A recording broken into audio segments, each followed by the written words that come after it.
Up them poles on them, birdie.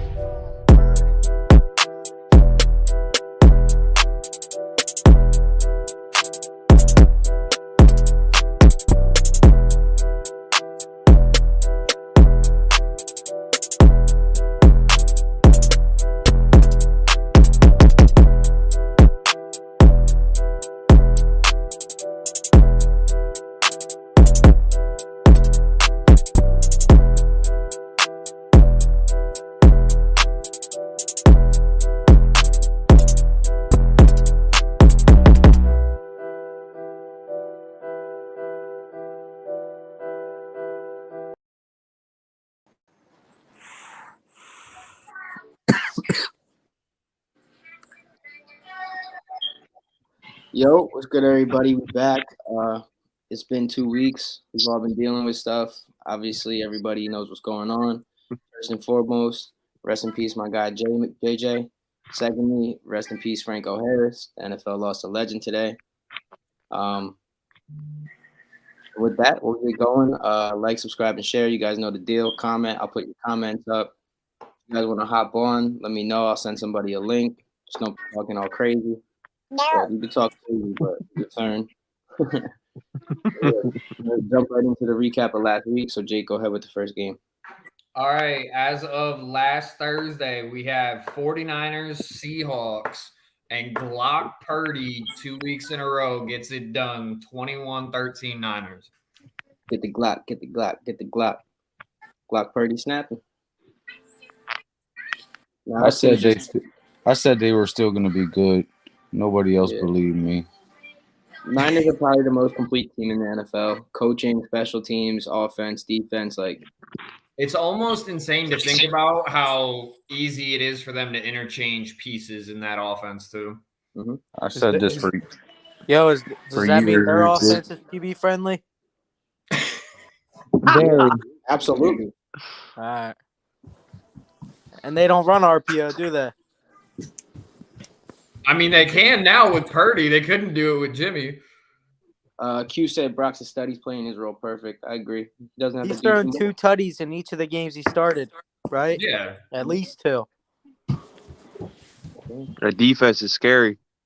Yeah, Seahawks are slowing down a bit, but Fred Warner is nasty. Not even. Greenlaw's playing better than him this season. Yeah, he is too. What'd you say, Isaac? Yes, sir. I said Greenlaw's actually playing better than him this season. Next game, we have some Saturday football for y'all. Starting off with the Matt Ryan crying Jordan face meme that was the Colts versus the Vikings. Man. Kirk. What is Kirk now Duggan. officially the biggest. Oh my God, I don't even know what to call that game. But the final score was 39-36 Vikings in OT. They had primetime Kirk in the first half. Yeah, only thing I'll say is this is the first time the Vikings really showed that they're contender. They can play against adversity. Yeah, playing against adversity. You know what I mean? Most overrated team in the NFL. Add Higashi. I agree. I was gonna say I feel the opposite. I feel they're definitely got exposed, and they're not it. Yeah, that was a great comeback. That was a great win against a kind of sorry team, but they're not it. Kind of sorry. You can say sorry. We don't have to hurt. Don't worry about Matt Ryan's feelings, Isaac. But, they are sorry. They are sorry. Jeff Saturday's the first coach with the last name Saturday to coach on Saturday. To give up an NFL record comeback on a Saturday. Yeah. All right. Next game. I believe this was at 4:30. We had the division matchup: Ravens-Browns in a snooze fest. Final 13-3 Browns. Didn't watch any. I watched that. That was just so boring. I was just about to say that shit was That's so AFC boring. North December football is what that is. Yeah, You guys have anything? Nope. Other than this was trash? Nah, move on. Okay. To wrap up the evening, the AFC East showdown, I personally was looking forward to. This is the second time these teams have played. Splitting the series 1-1. Bills over the Dolphins 32-29 in Buffalo. Good ass game. Snowballs being thrown everywhere. Yeah, that shit was crazy. Yeah, facts. I thought it was wild how they kept the field clean as fuck. Like I thought it was crazy. And then they started the game. There was no snow on the field. I was like, what the hell? Yeah, that field is heated. I've been in that stadium a handful of times. That field is heated. It is so nice. That's tough. I will say this though, as much as people hate Tua and understand that Tua is not a great quarterback, he still seems to show me something every week. Yep. Like, Yeah. I mean, Oh my gosh, is booty, but He's a good QB. He's not elite. I think you can put make him. the argument that Tua is like the number 15 or 16 guy. You said Whose comment is that? is Matt Ryan a Hall of Famer? I mean, he's No. been to a Super Bowl. He hasn't. No, Matt Ryan is not a Hall of Famer. It He has depends. an It argument. depends. He has an argument. Thank you. You gotta let Rare again. He's here too. He's right here. Oh, okay. I'm in. My fault. I didn't see him. My fault. Been waiting all day for this shit, but I don't wanna cut anyone off. I just first want to say R.I.P. Franco Harris. It was a catch, by the way, for all the Raiders fans in the world saying that was not a catch. Fuck off. That was a catch. Yo, and you know what's crazy is I think it was 50 years to the day, either tomorrow or Friday. Almost, yeah. Wow. That shit's wild. Next game, Jake. All right, on to the Sunday slate. Starting up top, I'll get my absolutely sorry game out of the way. Steelers, Panthers in Carolina, I believe. It was 24-16 final Steelers. They finally let Mitch throw the ball a little bit, which was actually halfway decent to see. Matt Canada still has his head inserted into an orifice, which I will not discuss on this show. I will also say that our defense, now that we're healthy, obviously TJ Watt was banged up at the beginning of the year. I think I can safely say we're a top 10 defense when we're healthy. We might be 10 or 11, but I'm happy to see the defense playing the way they are. Yeah, that's all I got, honestly. Honestly, I would have put you guys even before season started. You guys were projected to be a top 10 defense, so I definitely feel what you said was accurate. Fact. I don't got anything else on that. Next. Yep, that's it. Yep, next. So I have some feelings about this because it was a really cold day in Chicago, but the Eagles went to the Bears, and the final was only 25 to me. Matt, Alex, if you want to explain what happened there. I don't know. Jalen had a bad game, passing wise at least.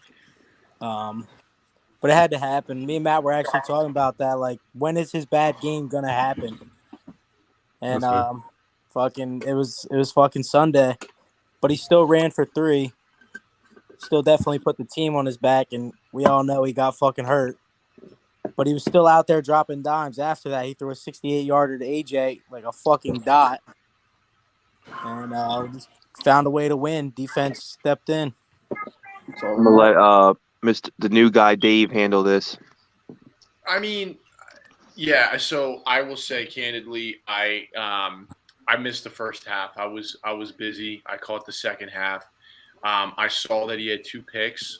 Obviously, I didn't see them. But from what I could take, I mean, Jake Elliott also missed. I think it was 1 or 2 field goals. So the conditions were awful. Not using this as an excuse, but I mean, going into this game, I thought it was going to be close. I didn't even think I don't know what the spread was. I think it might have been 7.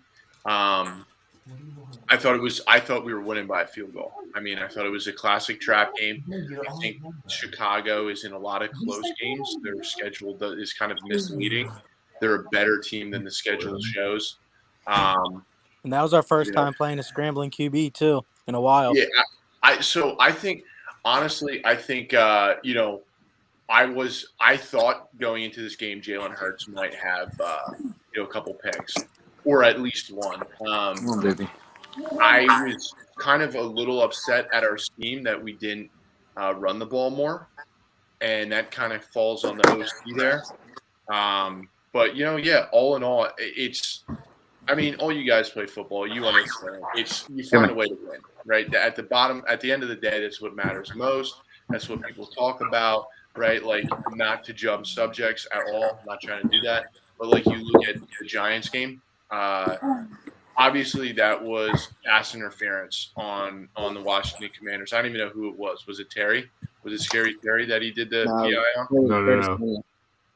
In any case, right? Like, we all know that was bullshit. We all know that the Commanders had another shot, and they probably would have gone into overtime and maybe would have won that game. But 2, 3, 4 weeks from now, that shit doesn't matter.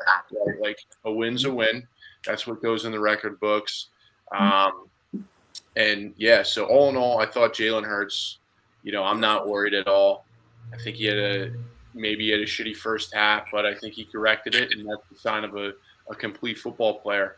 How many times, you come out, kind of start like shit, and then you finish, you make those adjustments. So I'm happy to see that. I mean, I'm really happy with Jalen's growth and development this year. Respect. Yeah, so my question is that it is the expectation for him now that he's got to be better and he has to be playing, if not perfect, close to it? Because I'm going to tell you right now, if Jalen has a half like that against the 49ers, you guys are going home, unfortunately. So, right. Like, it's not even at this point, this late in the year, and I think we understand as football players, like, playoff football hits different.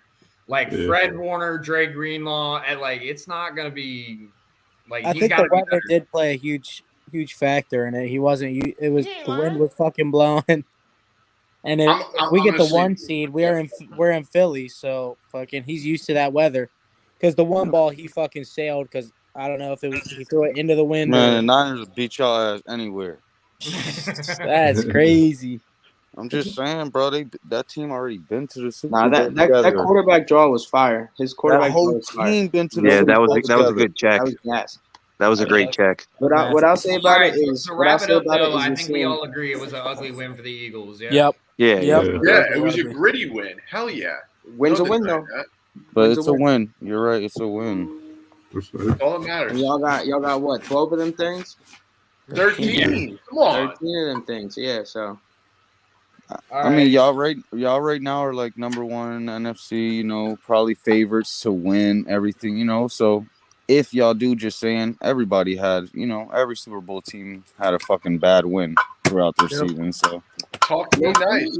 Low key, other than when we play this week, I hope you guys win out because I don't think there's a chance we can win the division. Now. If you guys win out, we lock up the 5. Chill with that, Shane, because they play us. I want the 5 seed. I want to play fucking Sean, out of your coming, bro. Accept what's coming. Nah, bro, bro. Time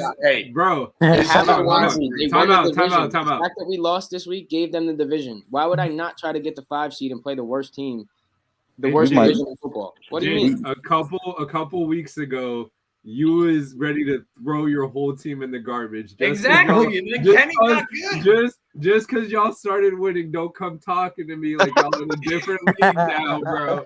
Because it's not the case. Are you just mad because you were what started it still? Kenny started getting good because he popped off against the Saints. It's okay, bro. No, I'm not bad about it, but I'm gonna still ride with my team. I still am gonna show up and hope they win every game. Like, all right, Kenny didn't even do great. Matt, call Sirianni, tell him to vote race the Saints. Kenny didn't even do great. We just couldn't score. Kenny didn't do great. I mean, hey, what was it Dave just said? A win's a win. His hands got bigger.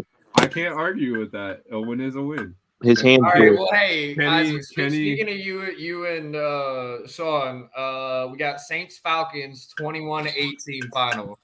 We own them niggas. No matter how bad we are. No, don't say all that. No matter how bad we are, we own them niggas. He was about to stop the cap.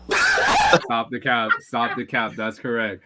Bro, what you don't realize, Isaac, is we were up 21-0 at the start of the third, nigga. We almost blew that game. What we just said. A win's a win. We own them niggas. I get that. Nah, I definitely get that. We beat them twice this year, twice last year, twice the year before. We own them niggas, bro. Don't say that's cap. That's fucking real. Division games will always be tough. But you making it sound the NFC East. We own the NFC East, though. You making it sound like we smoked them niggas when we did not. No, whatsoever. I never said that. I said we owned them. You know, I heard this nigga. Yeah. I never said we smoked them. I said we own them. It's always fair. That's fair. The week one, we won 38-35. It's always close with them. It's a fucking division game, but we own them still. We still own them motherfuckers. Yeah, but week one was a little different because we rallied from like down 20 some points. Yeah. A win's a win. But just to actually Shane, play it. The game, actually to talk about the game real quick. You know what to do. Oh, for the Saints. All right. Well, hold on. On to the next one. This was actually. We didn't even see. This is what I mean. We didn't even talk about that. We didn't actually talk about that game. Yo, so we got Lions Jets. No, damn. Go ahead, go. I thought you said your piece. Shit. Hell no, I was arguing with Isaac over this shit. I just want to say. That's your own team, man, and you guys are arguing. Everybody, bro, you see us in the chat all the time. Y'all are so unhappy about a win, like. Because, bro, real quick, Sean, before you go, Q is a Falcons fan, so he said, "I like how Desmond looked first game. If we have Kyle Pitts, we win that game." Y'all don't give Kyle Pitts the ball, bro, so that's not true. I was Desmond, I got something to say. Desmond, especially. Desmond is fucking. I think Desmond's ass. At one point in the game, I seen a stat. He had only 60 yards and 55 were to Drake London. That's it. Like, I'm not gonna lie. Playing us as a first matchup, that's kind of a hard game. Like, you know what I mean? Nah. But you threw it to one fucking receiver? Nah. Just to touch on this game real quick so we can move on. It's pretty much what I've been saying all year. I mean, yeah, we came out with the win, but Dennis Allen is still a shitty-ass head coach. I stand by that. That's stamped. He got to go. Besides that, hopefully it's obviously not going to fucking save our season. Like, there's no saving our season. But hopefully this game was enough to, like, give us some kind of momentum to end the year on with. Like, if we go win 2 out of these next 3 games. You're, like, in the worst fucking division. What does that have to do with it? Like, you're not that far behind. I know, but when you compare this to Saints years past, Tampa got to lose out for us to get in, and they play Atlanta Falcons. All the games are easy. Right at the Falcons. They play Falcons, Panthers, and another like mediocre team. They beat the Panthers. I'm telling you that right now. They might not. Honestly, I can see that happening. Next. Yeah, we can move on next. Next, we got, this was my low-key, like, gritty favorite win of the week. Lions Jets 2017. The Fighting Dan Campbells have a chance to get in the playoffs. They're going to make the playoffs. That's what I'm rooting for. Let's go, Lions. Make the playoffs. That's the whole Saints coaching staff. Let's go. I'll tell you what, though, Jared Goff, when he has time to drop back and throw, is a decent quarterback. Bro, hold on. Actually, I'm happy you brought that up. Remember when we were talking about teams MVPs and Isaac and everyone was like, oh, it's Jamal Williams. Bro, Goff is low-key playing his mind out over there. I don't know if y'all seen it. I mean, obviously, he's not elite. Bro, that was at that point. No, bro. You cannot say that shit. No, bro. No, I'm saying when we talked about it, that was at that point of the season. Goff was doing the same exact thing he's doing now, bro. He was still but Jamal Williams right now isn't performing like he was a couple weeks ago. He slowed down the last couple weeks. He hasn't even been scoring the last couple weeks. Without Jared Goff getting them in the red zone, Jamal Williams does not have half those touchdowns because 95% of his touchdowns came from the 1 yard line. Exactly. That's my point, bro. Talking shit, Sean. I know what I'm saying, nigga. You always living in the past. He said, bro, don't even fucking do that. Sean, Sean versus Isaac. You want to go next? We good for next? Yeah. All right, so we're going to bring that old shit up. like speaking for the rest of the podcast here to our, beloved and brilliant hosts, I think we're gonna start a new trend of our weekly laugh at Shane for the Cowboys losing segment. So let's talk about it. This one even went to OT. We got Before we the get there, just Jacksonville everyone. Jaguars and Dougie Sunshine P. quarterback against Dakota Rain and Ezekiel in a crop top. He said Ezekiel.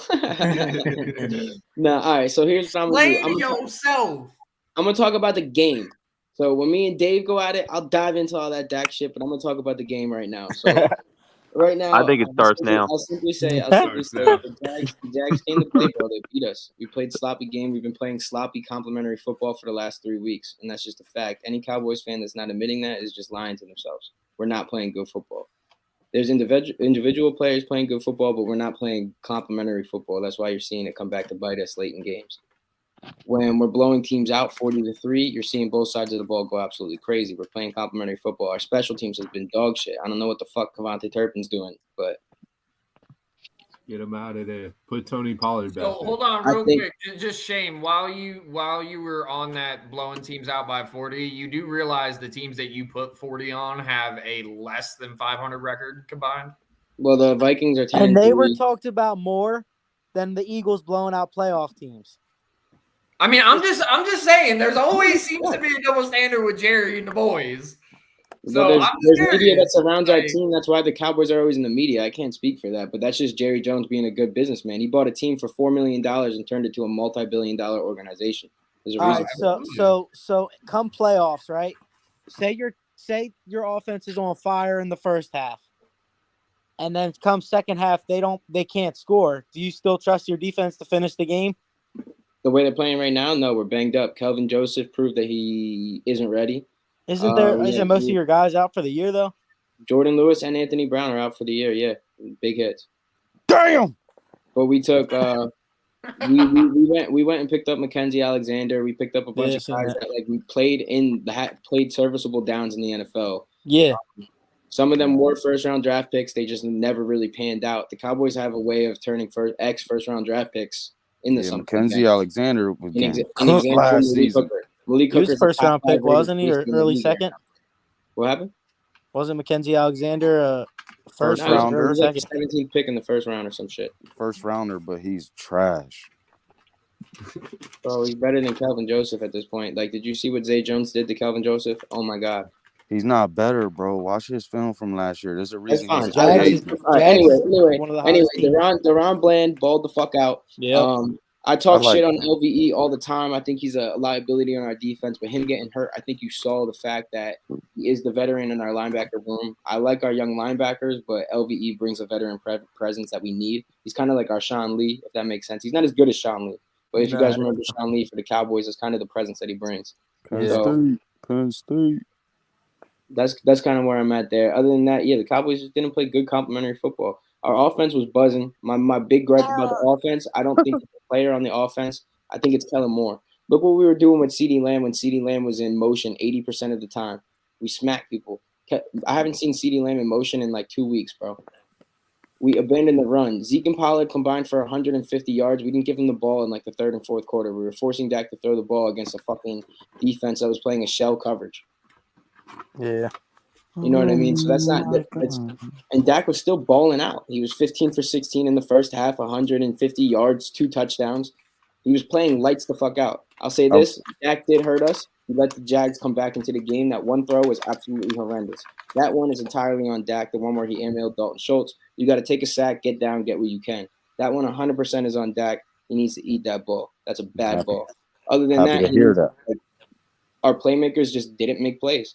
I think Mike McCarthy in his press conference said the NFL is made about big plays. And one thing that hypes me up about Mike McCarthy is the little stats that he pays attention to. And he said that in the big play category, we were beaten 46-43. The Jaguars made more big plays. That's why we lost the game, which makes sense. I never really looked at it like that, but so I really got. You see, he's the man in Dallas. Mike McCarthy, he's staying there. He's ass. Thank you. Niggas gonna keep dreaming about Sean Payton. Mike McCarthy, y'all God. Talk to him, Isaac. That's your guy, Mike McCarthy. Y'all can keep, you know what I'm saying, dwelling on the We past. good to go to the next game? Yeah, Yes, I fuck sir. with Big Mike. But yeah, next game. All right. Big This Mike. was almost upset of the year. Oh, Chiefs at Texans in Houston. Yeah, let me hear this. 30-24 went to OT. Yeah, y'all was on my ass. Let me hear this. I already told you what it was. The Chiefs asked for that y'all too, want to slander nigga. Pat. Now slander Pat. Slander Pat. I did. No, that's bro, slander they're Pat. just as ass for almost losing to them niggas too, bro. Let me jump in here. Go ahead. I 110%. Like, I'll tell you, obviously, I think that was huge news. But candidly, like, I'll just be upfront. I didn't care about it as much because Kansas City's in the AFC. I hate the Cowboys. Yeah. Basically. I respect that answer. But hey, Kansas City won, right? They won. It was close. I get it. Every single, like, it was close against Chicago for the Birds. It was close against Houston for Kansas City. Dallas lost. I mean, it was just a weird week. But if you look, I guess at Pat Mahomes and what he's done in Kansas City, there's no denying he's a good quarterback, right? But there's always like an argument to be made. Well, he's got Andy Reid, right? He's got Travis Kelce. He had Tyreek Hill before this year, right? And I think a lot of these games, if you look at Kansas City and just how they performed, I think every time they play the Chargers, who I don't think are this crazy good team, it's a close fucking game every single time, dude. I think what's a division game? They lost to the Colts, right? I forget who their other losses were too. Well, Cincinnati was one. I just think that Kansas City, I always feel like they're overhyped, but at the same time, I don't like to say anything because they always get into the playoffs and find a way to win. Like it kind of pisses me off. Like I'm tired of seeing Pat Mahomes. I'm happy I don't have to see his dumbass brother and his wife anymore. I mean, this year, he must have. Wherever he locked his wife and brother up at, I need to know where that's He at. talked to them. Undoubtedly, he talked to them. So you got to stay out of the stadium and shit. I don't know. Obviously that was embarrassing for the Chiefs, but it's like, I say the same thing about Tom Brady, right? Like, I hate Tom Brady. I cannot stand him. I never liked him. Like, some people, I hate when people call him the GOAT. It's like nails on chalkboard. I can't stand it. I literally cannot stand that Tom Brady is the GOAT. I don't think he is. I mean, I think in every single situation, he's had a good defense. He's had players around him, right? And I'm not to say, like, Tom Brady is bad. He's definitely not. But at the end of the day, who the fuck spelled that? Because he wins. He's got 7 rings, and I can't say anything about it. And that's the same thing with Kansas City. Travis Kelce. Until Kansas City. I mean, they lost last year, right, in the AFC Championship to Cincy, but Kansas City still owns that conference. Like, I would say that, right? Like, I know Cincinnati's beat them now a couple of times, but we'll see what happens in the playoffs. If Kansas City loses again and doesn't make it to the Super Bowl, then I think it's safe to say, like, okay, maybe there's a new dog in town, whatever. That's kind of king of the hill. But that's my take on that game. Like, not surprised. Kansas City wins those. Anytime it's a close game, Kansas City wins, and that's a mark of a good team. Great teams find a way. Dynasty, man. Kansas City might be real quick. Fuck Side Brady, note, but he's the GOAT.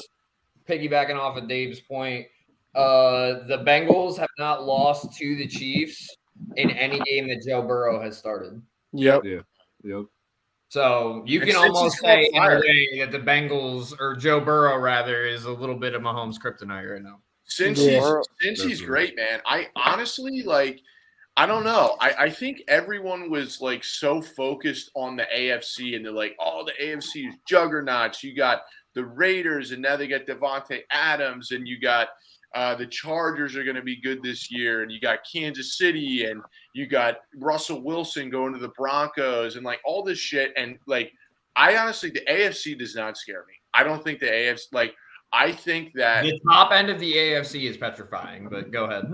I think the NFC, whoever makes it into the Super Bowl, will win.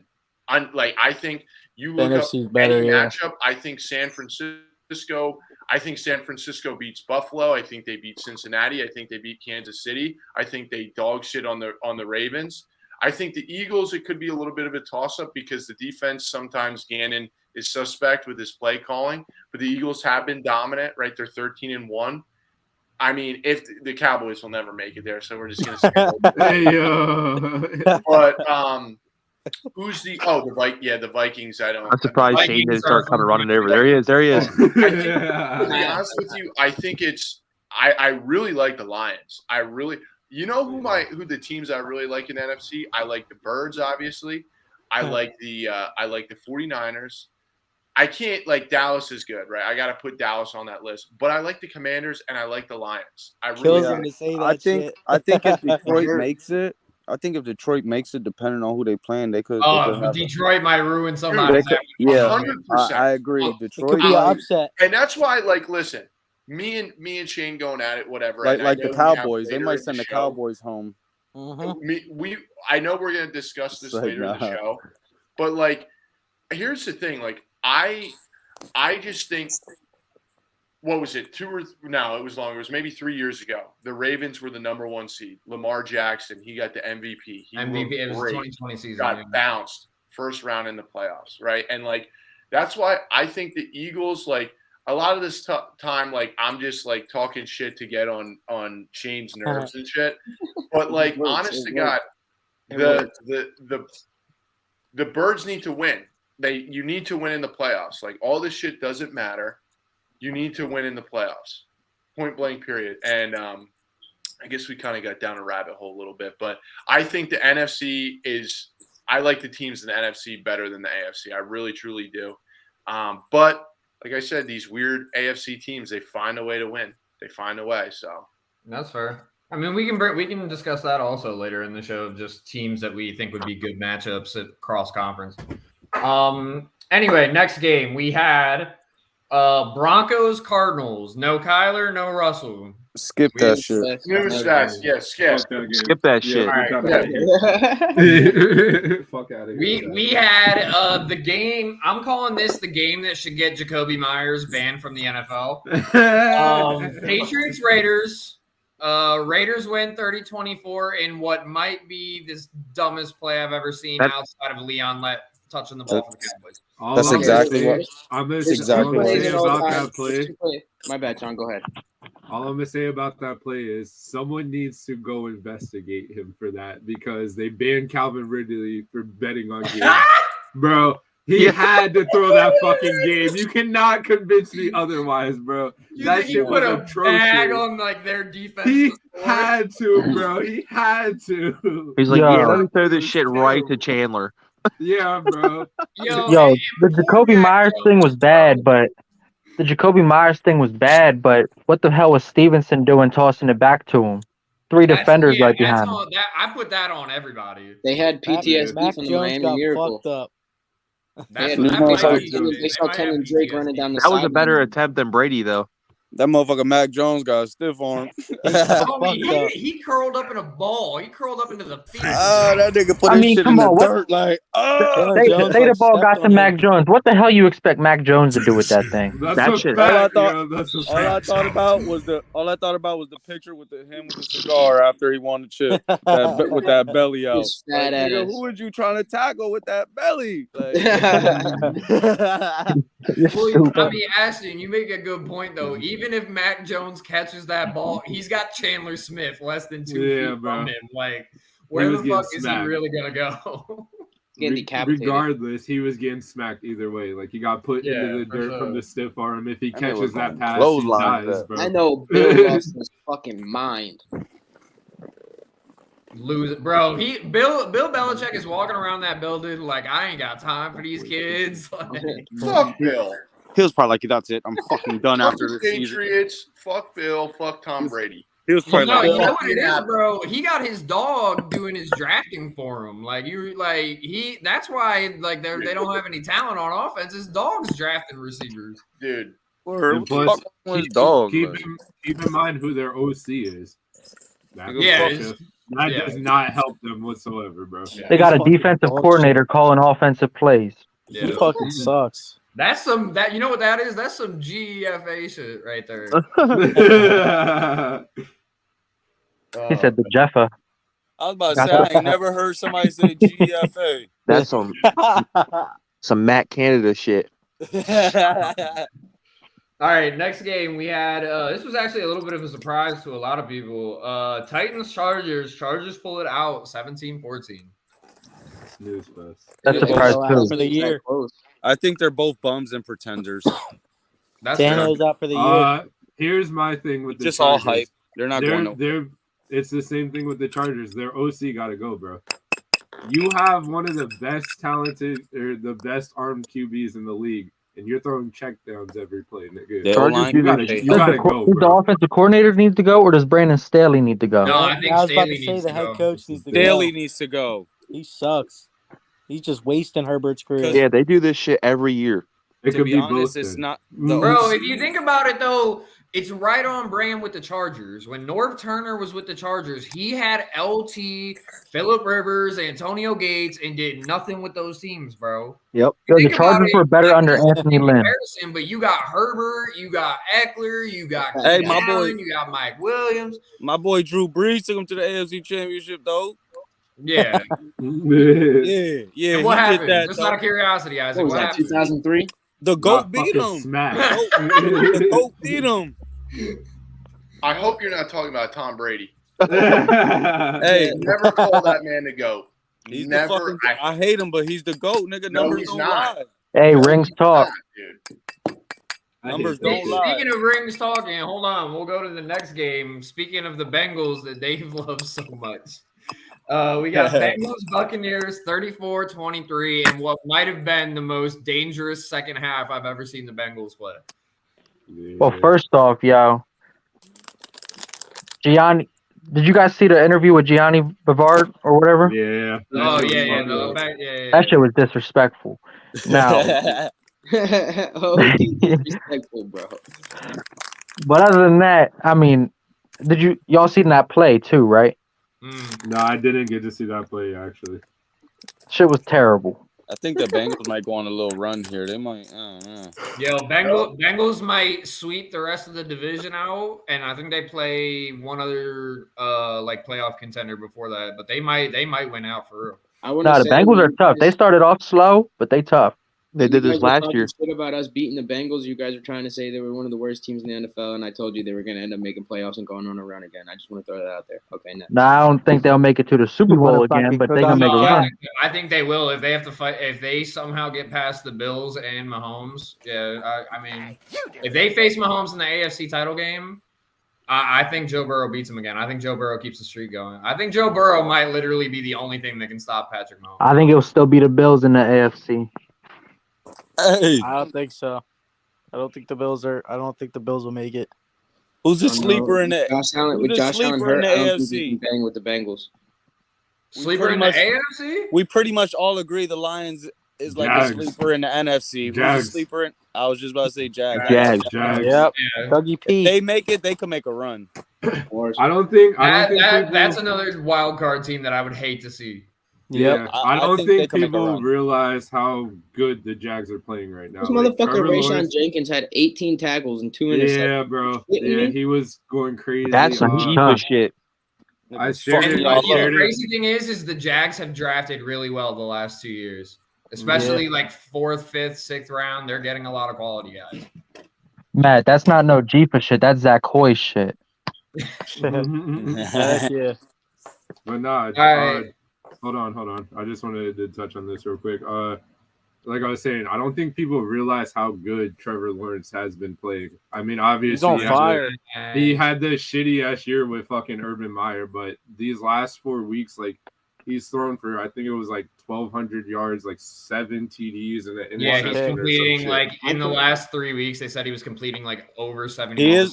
passes. He is looking good, but like you gotta I give think his the consensus agreement. My bad, Isaac. Go ahead. I didn't hear you start talking. you gotta give his receivers credit. Like a lot of people Oh, yeah. thought like there was just a bunch of mediocre receivers, which is like Overpaid. none of them you could really say are like a receiver one. They're just like a whole bunch of.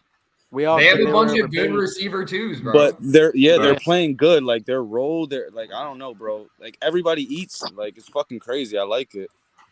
You don't think Zay Christian Jones gotta Kirk's the have one? like 7 Somebody TDs. different I every think he's week. a 1B. I think he's a 1B. I think he'll be 1B to Ridley. I think that's a great move. Yeah, Yeah. I agree. I don't know. He has the potential, but I just don't see it. Like I was gonna say. Yeah, I only asked that. I only asked that because I seen Tyreek Hill put Christian Kirk in his top 5. Yeah, that's true. I did see that too. But I was gonna say, I think the collective around like people who actually watch football can agree that this is Trevor Lawrence's rookie season. I think we could scrap that shit with Urban Meyer because Yeah. Are we giving Trevor Lawrence the Blake Griffin? We'll give him rookie of the year this year. Nah, Yeah, how much games he played? Played a full season. Oh yeah, no, he's not a fucking rookie. I don't care who was his coach. You're not a fucking rookie. If he got hurt and only played like a couple, that's the only way I'll give somebody. Oh, he's a rookie. He didn't. I don't think but you realize how bad of a handicap Urban Myers was, though. Like Well, you can literally. He did it himself with 2 fingers, my guy. Yo, Urban Meyer, what? He only got the coach what, like 8 games?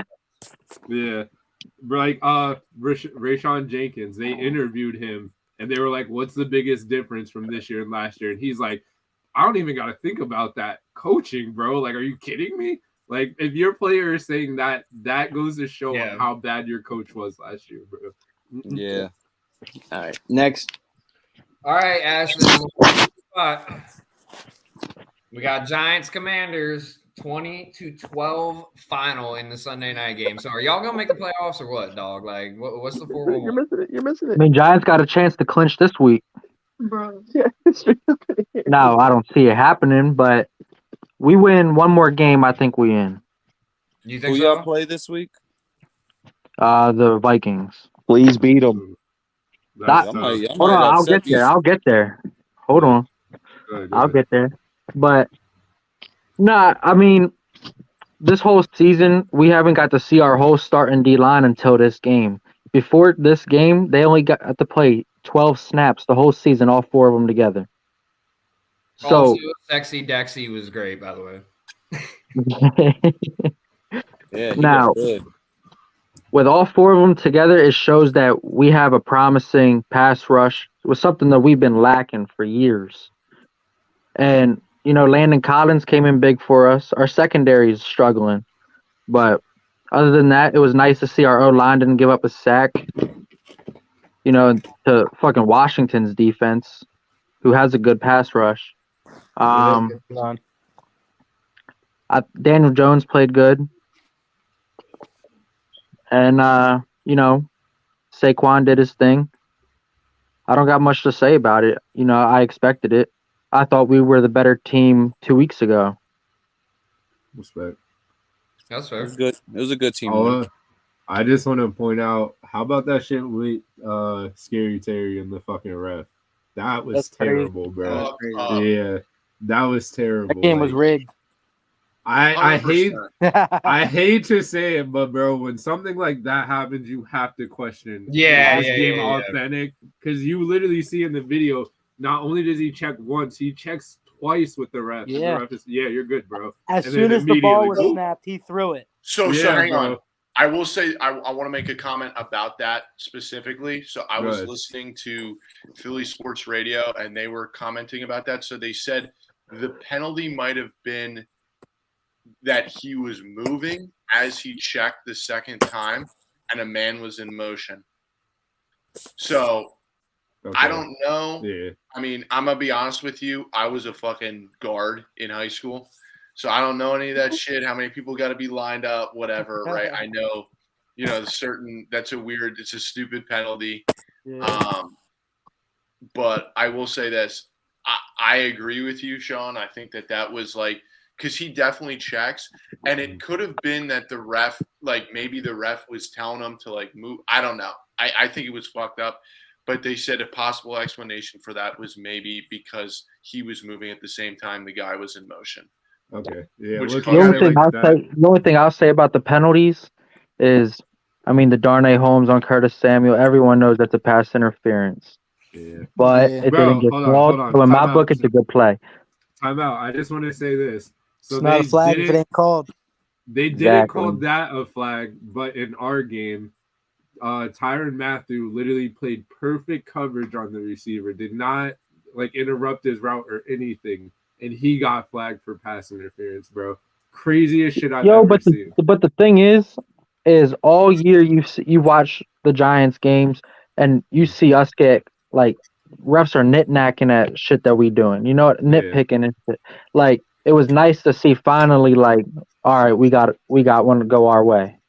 Refs You know what I mean? in general, in any level of sports, bro, if you trust a ref or an ump, you're doing it wrong. Yeah, Refs, like listen, you can't let it go in. You can't let the game be in the ref's hands in the first place. You shouldn't have to be in that situation. Yeah, I agree with that. Agreed. Facts. Like I said in the chat, stop bitching about the refs. Shut up, Sean. I'm trying to be a white hat. All right, and to wrap up Week 15, we have the Monday Nighter, Mr. Ayahuasca himself, Aaron Rodgers, and the Green Bay Packers versus the Los Angeles Rams. That's a loss. Fuck the Packers. Fuck Christian Watson. I needed 26 points to win in fantasy. They're all some bitches. Yo, how much did he get you? Fuck him. 22 shy. How many points did he get? 6. Yeah, 6? he had a bad game. Did he look at your DM? Can we touch on our playoffs in our league real quick at the end though? We don't got to do it now. Yeah, we'll do it. Yo, fuck you, Sean. Jane, you could have won if you listened. Number 8, baby, still hanging. Still hanging. All right, so that wraps up Week 15. I guess we'll just hop right into our first kind of talking point for the evening. The 49ers quarterback situation. Choo. Definitely I think I'm not talking when I say quarterback situation. I'm not talking like their current quarterback situation. Obviously, Jimmy's hurt, Trey's hurt, whatnot. I'm talking about the bigger picture. What do you do with Jimmy, Trey, and now Mr. Glock 17? I think they get rid of Jimmy, keep Trey Lance as starter, and Brock QB2, or have a QB competition in camp. Yeah, I think do agree with that. I think if Brock leads them to a conference chip, it'll be a quarterback comp. He's going to go to the Super Bowl and win, and there's going to be a comp. What I think, whether he wins it or not, they're going to get rid of Jimmy G. I know they was all right with him coming back. It was mutual. But then they didn't expect Brock Purdy to go off like this either. They're going to let him go. But because of the position they drafted Trey Lance in, and how much money that they put into a first-round quarterback, they're not just going to throw the keys away already when he hasn't really had a chance. They're going to let him do his thing. If he doesn't pan out, Brock Purdy's going to come in. That's how I see it coming. I feel like that's common sense. I got a question. We should all know that. I got a question about that real quick. What's up? So how much of his success so far do you think is just because there's no film on him?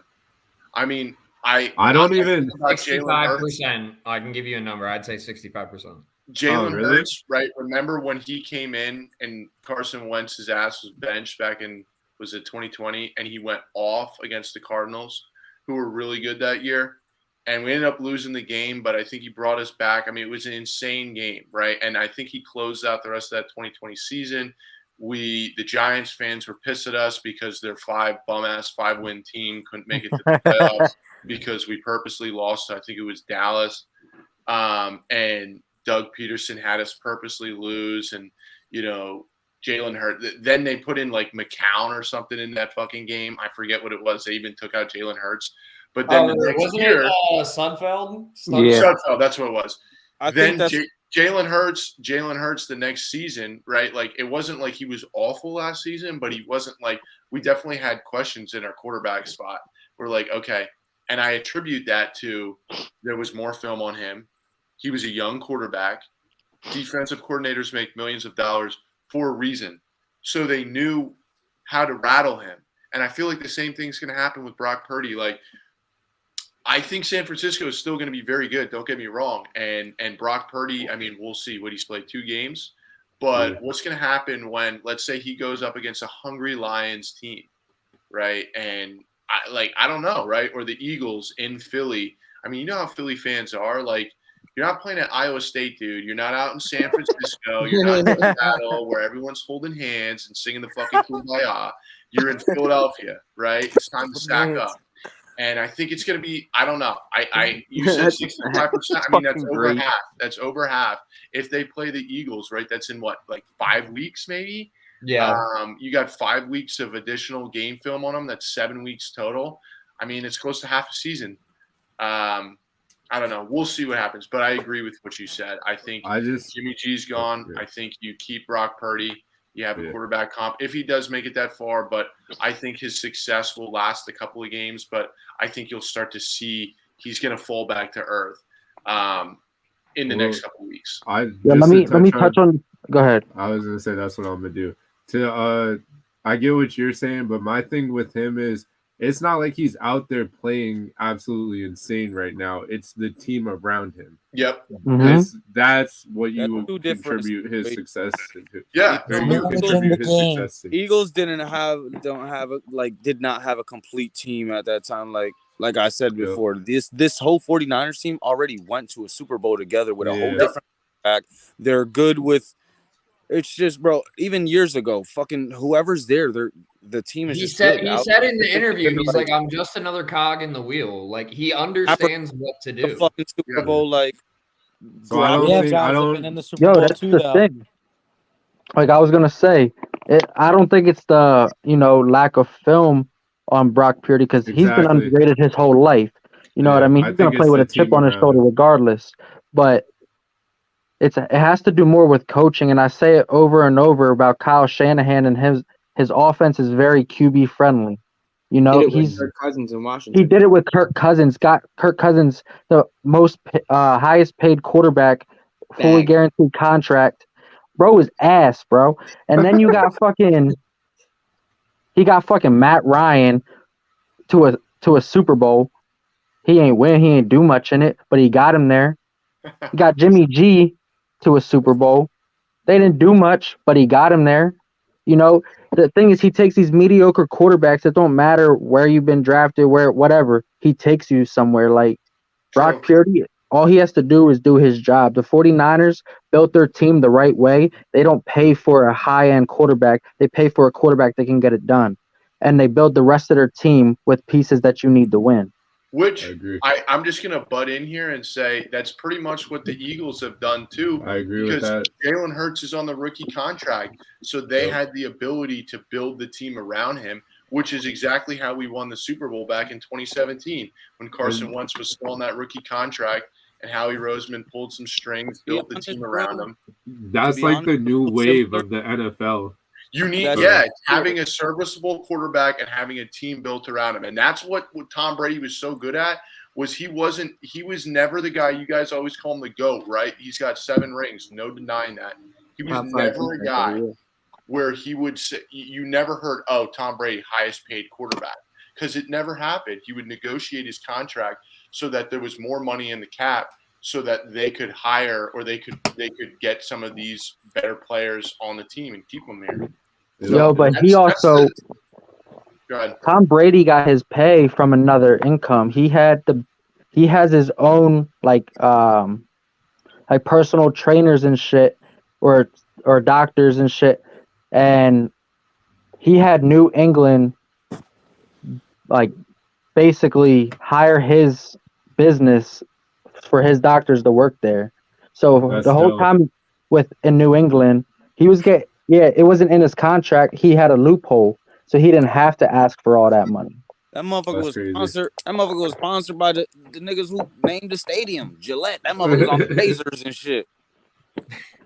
And exactly like that comment says, he wanted to win. Yeah. You know, they always went and Hold on. I want to touch on 2 points really, really quick. So back to your point, Dave, just about film. I do agree some of it has to do with film, only because I subscribe in the NFL to the 4-game rule. Like people pretty much know what you're doing after 4 games if you're a rookie quarterback. Like we've seen it with Zach Wilson. We've seen it with how many other rookie quarterbacks that have come and gone. And then secondly, I think it just goes back to like I think Ashton said, like Brock Purdy plays so much within that system that he's not even a factor. You don't game plan. Like no defensive coordinator is game planning for Brock Purdy because like if you think about it, Brock Purdy and Mahomes, 2 totally different players. They do totally different things. And I think it genuinely comes down to for Purdy of just doing his job, as simple and as kind of dumb as that and redundant as that sounds. Yep. And the rest of the team's going to do what it has to do for him. And I think something to be said too, to your point earlier about the Eagles, I think realistically something that the Niners have over you guys that might come back and bite you in the ass in an NFC championship game is something we've all mentioned tonight at some point, is that group over there has been to what, 2 Super Bowls? Experience. The same core. 100%. The same core. And I'm not talking like 1 or 2 or 3 guys. I'm talking like 17, 18, like 20 the whole dudes. squad. Yeah. No, I agree with that. The 49ers scare me to death. I mean, I agree with that 1,000%. Like, yeah, attest to you. Like, I think Brady's the GOAT, but attest to you saying that he's the GOAT. That whole time he was there, he had majority of that team together for so long. Yep. Yeah, that it made it a lot easier for him to keep going. He had them. It's easier to go to work when you trust everyone around you. He had them same year, Yep. those same guys, bro. It was easier for him to keep going because all they got to do is keep building. Like that. You don't got to bring new faces in and start all over and it's fresh. No, it's just, all right, let's get back to let's just pick it up from where we started last year and keep going. It's not, fresh new faces, change everything. No, they just even if you look at the Jags right now, it's kind of the same case. You got Trevor Lawrence on his rookie contract and they're loading the fuck up on like over there. You know what I mean? That's the way to do. They just need another year or 2 to gel and get it together. Yep. That's another reason That's another reason why I say once we get a quarterback, we can be dangerous because we had this core for so long. That's all we need. That's all we need. Yo, shout out Juwan Johnson, Penn State guy. I don't know. Is he like a tight end on your spot or something? Yeah, he's a tight end. Shane, I'm hopping off. All right, bro. All right, yo, take it easy, brother. Yeah. You're on garbage man time. Yeah, exactly. Matty Wise. So, on the way to work tomorrow, I want to watch this argument. Well, I can't wait. I guess I've been talking too much here. I think to wrap it up on San Fran, I think who was it, Sean? You said it best. Later, boys. Yeah, take it that you said it best. Leave it open to I guess you get rid of Jimmy G. Yep. See how far Brock Purdy takes you. You know, if you do get into, I think if you just get into the NFC Championship, you still have to leave it open for a competition because, you know, Trey Lance is a guy where he can't take that competition. I mean, you know, he's mentally, he's going to be weak, right? I mean, you can't, if he's going to crumble at the fact that Brock Purdy's going up against them in we'll just say OTAs and in the off season, like you got to be able to handle your business. So I think that's what I foresee with San Francisco. Kyle Shanahan's a great coach, and we'll see what happens, man. We'll see what happens. Yo, with Jimmy G, I just thought of this. Like, you think Belichick would try to get him back? I wouldn't be surprised. I just thought of that. He could easily be like Brian Hoyer 2.0 in that system and just come in and back up. You know what I've been seeing a lot? I've been seeing Tom Brady might go back. Realistically, and that's he's not. I mean, he's not gonna go back. You don't go back to. Nah, they need to let Bailey Zappi sling that shit. Better and then crawl back, like. And then if he wins the Super Bowl, everybody's gonna be like, "Was it Belichick?" Nah, he's not. No, bro, because he literally left and proved he can go and still win a ring. So, like what you guys just said is kind of irrelevant at that point. You don't have to crawl back because he did it on his own. Yeah, but he went to a team with a really good defense, like he's always had. And he went to a team that already had established top 5 receivers. Okay, but look at that in terms of the Patriots. Their defense is still pretty damn good. They just don't have the offensive firepower that they once had. If they get that figured out, why wouldn't he go back? You know what I mean? I think he's done, bro. He's done for. I think he plays one I more, think but I for his don't know own if good, it's with he should be FIFA. done. All right. Anyway, Yeah. moving on to the next one. Yeah, I'm go gonna ahead. rattle. I'm gonna say every team in the league. We're not gonna take mad long on it. We're gonna go around and everybody's gonna say who they think that team's MVP is at this point of the season. We don't gotta give a crazy explanation, but just say who you think it is, offense or defense. Just the first player that comes to your mind. So the first one, Buffalo. I'll go first. Stephon Diggs. Go in order of the screen. So Shane, Alex, Isaac, then me, so on and so forth. All right. So Alex, you're up. Buffalo. I'm gonna go Stephon Diggs as well. Isaac. Josh Allen. Sean. Yeah, Diggs. Ashton. Josh Allen. Jake. Josh Allen. Dave. Josh Allen. Respect. So I would probably, I don't know if that was split or 4 Josh Allens, but either way, Josh Allen and Stephon Diggs. Yeah. Next one, Miami. I'm going to say Tua. Tyreek Hill. Isaac. Oh man, it's a tough one. Tyreek. I think I'm gonna go Tyreek too. Ashton. Tyreek. Tate. Tyreek. Yeah, this one is pretty obvious. You going Tyreek as well? I'm going Raheem Mustard. No, I'm just kidding. Go Jet. Oh. Pick Jeff Wilson because he started the season as a 49er. Yeah, but Tyreek. So that's definitely Tyreek. New England. It's a good one. Ooh. Oh Jesus. What? I'm gonna go Matt. I'm gonna go Matt Judon. Yeah, Matt Judon. Yeah, Yeah. Matt Judon. What you said? Who? I said Matt Matt Judon. Judon for the Patriots. No, but Patriots. Fuck. The number 25. The corner. Marcus Jones, really? Yeah, he's snapping though. He's snapping. That boy doing. Oh, I like him. Fuck it. He's my MVP because ain't nobody else standing out to me over there. Sean. I'm gonna agree with what y'all said, but I feel like you got to give a slight nod to what is it? Ramondre Stevenson. That's my pick. He's balling. I was gonna say I agree He's with what you guys 6'2", said. 260, dog. Just like, yeah, it's a monster. Yeah. Ashton, who you got? I like Matt Judon, but I'm gonna go with I'm biased to corners. I like Jonathan Jones. Jack Jones. I like him. Jake, you said you were going Ramondre. Stevenson, yeah. Dave, who you got? I haven't watched a single Patriots game highlight, so I'm just going to defer to whatever the majority was here. That's my MVP. I respect it. That's why I said Matt Judon. I had no idea. He's Jets. got 10 plus sacks. Jets. Oof, that's hard. I'm gonna So- go ahead. I'm Yeah. gonna go say. I'm gonna go ahead and say. I'm gonna say it's 1A and 1B. I think they're rookies. I'm gonna go give it to Garrett Wilson and Sauce. Yeah, I got They changed Sauce. the culture. Is it? No, the Jets. Fuck, man. Yeah, I gotta go Sauce. CJ Yeah. Mosley's low-key snapping too, but I'm gonna go Sauce too, but I'm gonna say if Brees Hall doesn't go down with the injury, I think he might too. fight Sauce for that. Yeah. All their rookies changed that fucking team. Yeah, they definitely did. I'm gonna go with Quinnen Williams. dog. Yeah, go on. I'm going He with tackled. Mike White.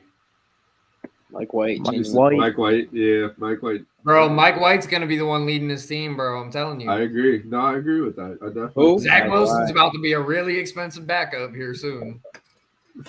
I'm going Sauce. All right. Next up, we got Cincinnati. I'm pretty sure everybody here is gonna say Joe Burrow. Yep. Yeah. Joe Burrow. Yeah, you can skip that one. Next team, Yeah. Baltimore. I'm gonna go ahead and say Who, Baltimore? It Yeah, pretty much has Baltimore. to be Lamar, right? I guess you would say Lamar, but I'm also Oh, he's gonna gonna say, hurt. That's the problem. with him It hurt. was- I'm gonna it say was still- Devin Duvernay. I'm gonna say Devin Duvernay. He does everything for them. I'll just say I have Marlon no Humphrey idea. because Marlon Humphrey is their best corner, and he plays inside, outside, safety, slot, everything. Yeah, Marlon Humphrey too. You could Yeah, say I'll go- Roquan because he's I'll on go the with that Ravens one. too. Roquan. I'm still going Lamar, bro. You see what that team is without him last week, That's and a it fact. was not a Obviously, good yeah. team. Yeah, it was not a good team. It has to be Lamar. Next up, you got Cleveland. Oh damn, I'm going My with Lamar bad, too. my bad. I'm rushing. Go ahead, Isaac. I'm going with Lamar too because if he didn't do what he did in the beginning of the season, they wouldn't even be where they are now. So That's a fact. Ashton. We keep getting even though he slowed down, but still, Lamar. he didn't start off that way. Sean, you said Lamar. yeah. Jake, I said Marlon Humphrey. Dave. I'm going with Lamar. I'm going to step out for 5 minutes. I got to take a call. But for Cleveland, I got Deshaun Watson as my MVP. I hate you so much, Dave. I'll be right back. All right, bet. All right. I'm gonna say Nick Chubb for Cleveland. Yeah, Nick Chubb. Yeah, that one's hands down. I think it has to be Nick Chubb. Yeah. They don't Is he a top 3 running back in the league right now? I think Yeah. he's top 2 and he's not 2. Yeah. Yeah. That's Nick Chubb, but Myles Garrett is the Yeah, I was gonna highest say, rated. that's true, He's too. the highest rated pass rusher in the NFL too. So That is true. That's fair. I just give it to Chubb because Chubb, he's been doing it. He's been that Every consistent week, running bro. back for Every years. week. Yeah, bro.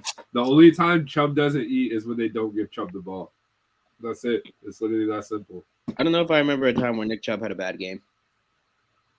Last week, because Oh, they didn't really give him the ball. yeah, I was about to say, yeah, last week I think he had, 13 carries tops? Yeah. And that's my point. Only when he doesn't get the ball does he have Trying a to bad get game. Watson going. Yeah. He's done. All right, Mine- who's next? Mine is- he's done playing this year, but Jacoby Next is your Brissett, boys, dude. Pittsburgh. I'm gonna go Matt Canada. Fuck you, Sean. I fuck with No. that. I fuck with that too, Ashton. I do No, like I'm gonna that say. pick. I'm gonna say. Sean, fuck you too. I hope your hamstring stays hurt. No. I'm I gonna- said Ashton. I said Ashton, not Shane.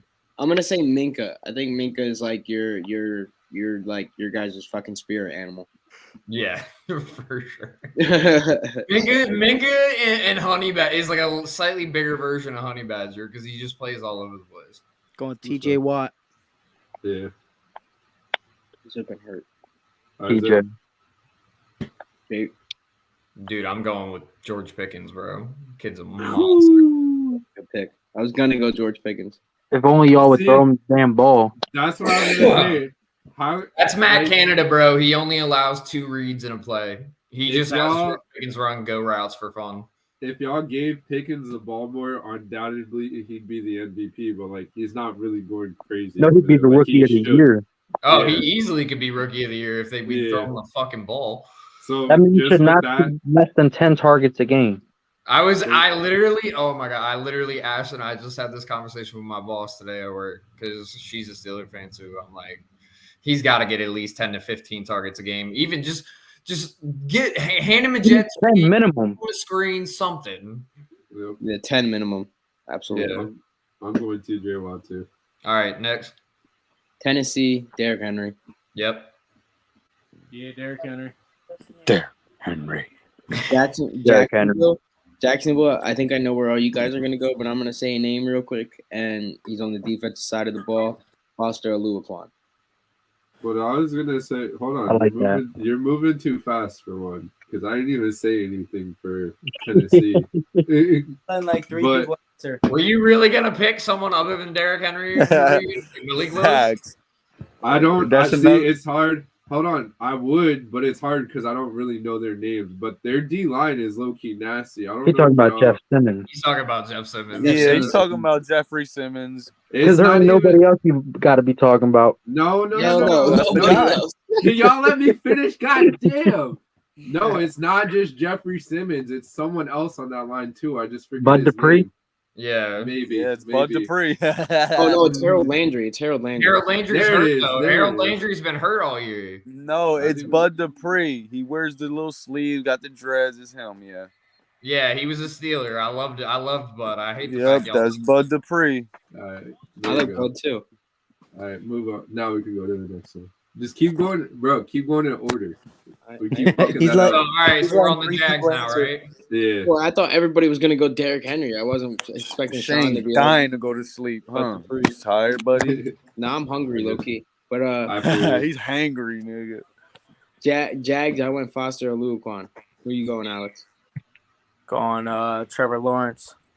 Trevor fucking Lawrence, man. Sunshine, baby. Ashton, I like Trevor. Jake. I'm gonna I give think it to that- Travis Etienne. Oof. It's ETN. nice to have a young running back for the quarterback. I like I'm that. a Clemson guys, and I'm a Clemson fan, so like I don't really care one or the other. Nice. Indianapolis, I'm gonna go their linebacker Franklin. I don't know his first name. I think it's like Zaire Franklin. Yeah. Who is it? Vikings? Nah, the Colts. Colts. Oh my gosh. Whew. Their I'm gonna say- linebacker is going crazy. Yeah, I'm is that number 44 you're talking about though? Yeah, Zaire Franklin. He had a lot of stupid plays. So I'll go with him though, just because I don't know. Yeah, I'm gonna go with him too because I really don't know. Jonathan DeForest Taylor, Buckner. that's their only DeForest bright side on their team. So Jonathan Taylor. He's hurt though.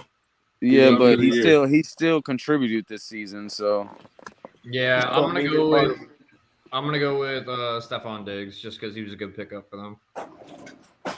What? Yeah, what? Or not Stephon Diggs, Stephon Gilmore, my bad. Okay. I was so confused. I'm Like, what? Huh? Gilmore. I'm pretty sure the next one's gonna be unanimous. It's the Texans. I'm gonna go Damian Pierce. Yep. nope, Jalen Petrie. The reason y'all been Ooh, having that kid is a fits these dog. last 2 That weeks, kid is a the reason dog. they've been in these games these last 2 weeks is him alone. He's a fucking dog. Bro, he smacks the dog shit out of Taylor people. kid, bro. Davis Mills. Number He 5, missed a lot of Jalen- tackles though. Yeah, Davis Petrie. Mills. the Alex. draft himself. Sean, who you got? Who we were just on again? Texans. I agreed. Houston. Yeah, I agreed with Damian Pierce. Oh, okay. Same. Dave, you want to give Houston's?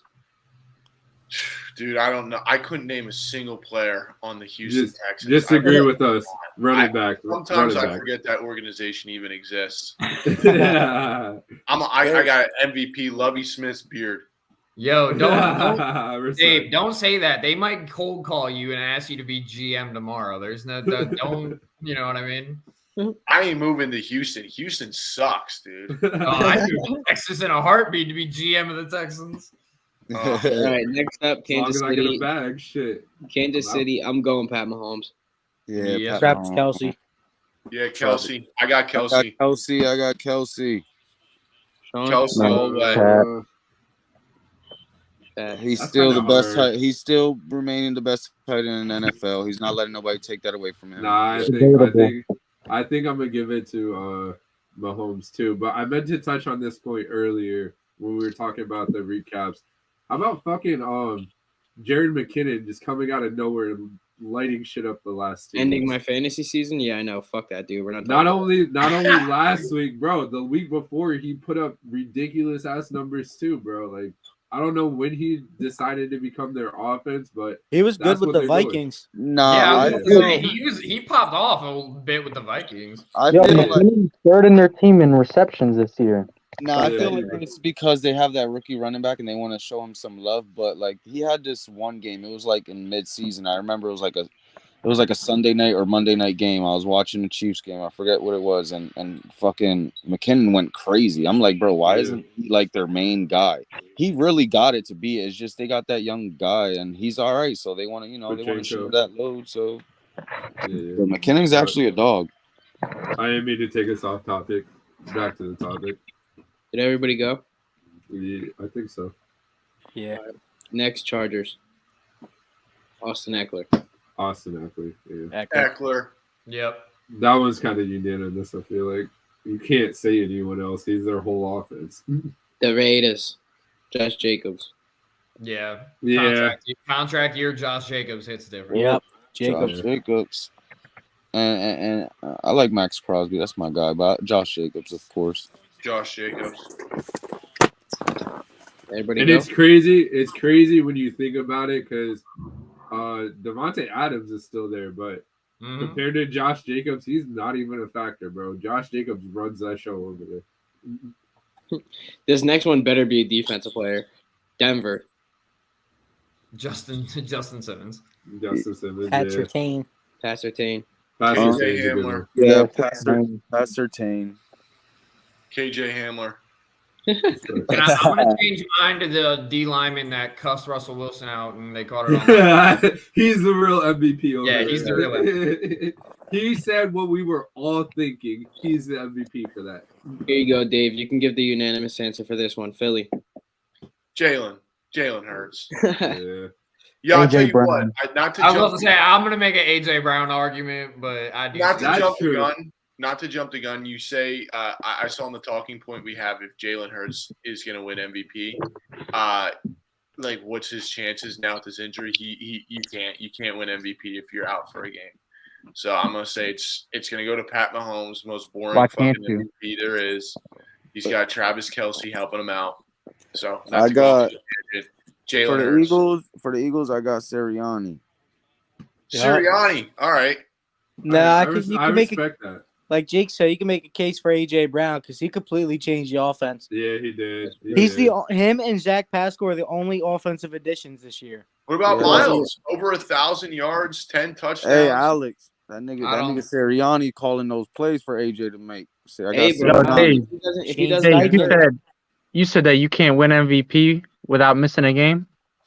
I don't think so. No, not at least not this I year. don't. Yeah, I don't. Let me put it in this perspective. He doesn't play this. He doesn't play this game.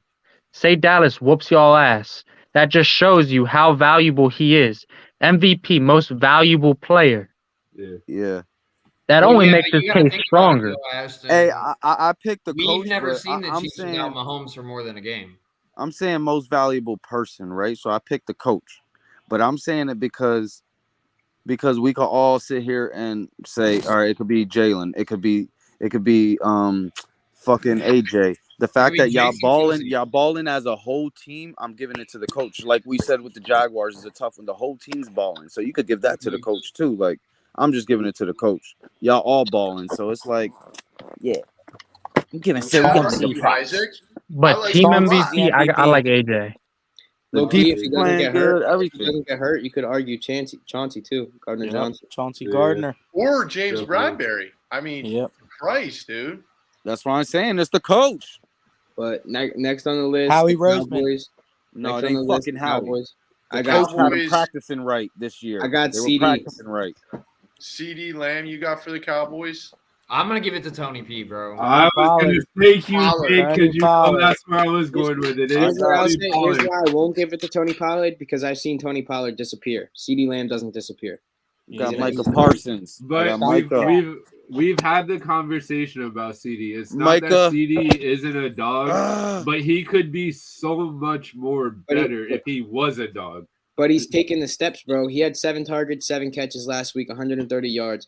He's the number 3 ranked receiver according to fucking rankings and all the rankings right now. See, here you go with stats and shit. This is I don't opinionated. like stats. I'm just saying, CD Lamb is a top 5, top 10 receiver. Yeah, but this is no opinionated. No one is disagreeing with that. This is everyone's opinion. His That's my team takeaway. MVP right now. That's just No, my I team get MVP. you. I get you. But his takeaway for me with CD is he doesn't like contact, and you see him shy away from that time and time again. You That's haven't why I watched can't- the last 3 weeks. That's what I'm saying. He's growing. He ran 3 Micah people over Parsons, last week. nigga. His yak is going crazy.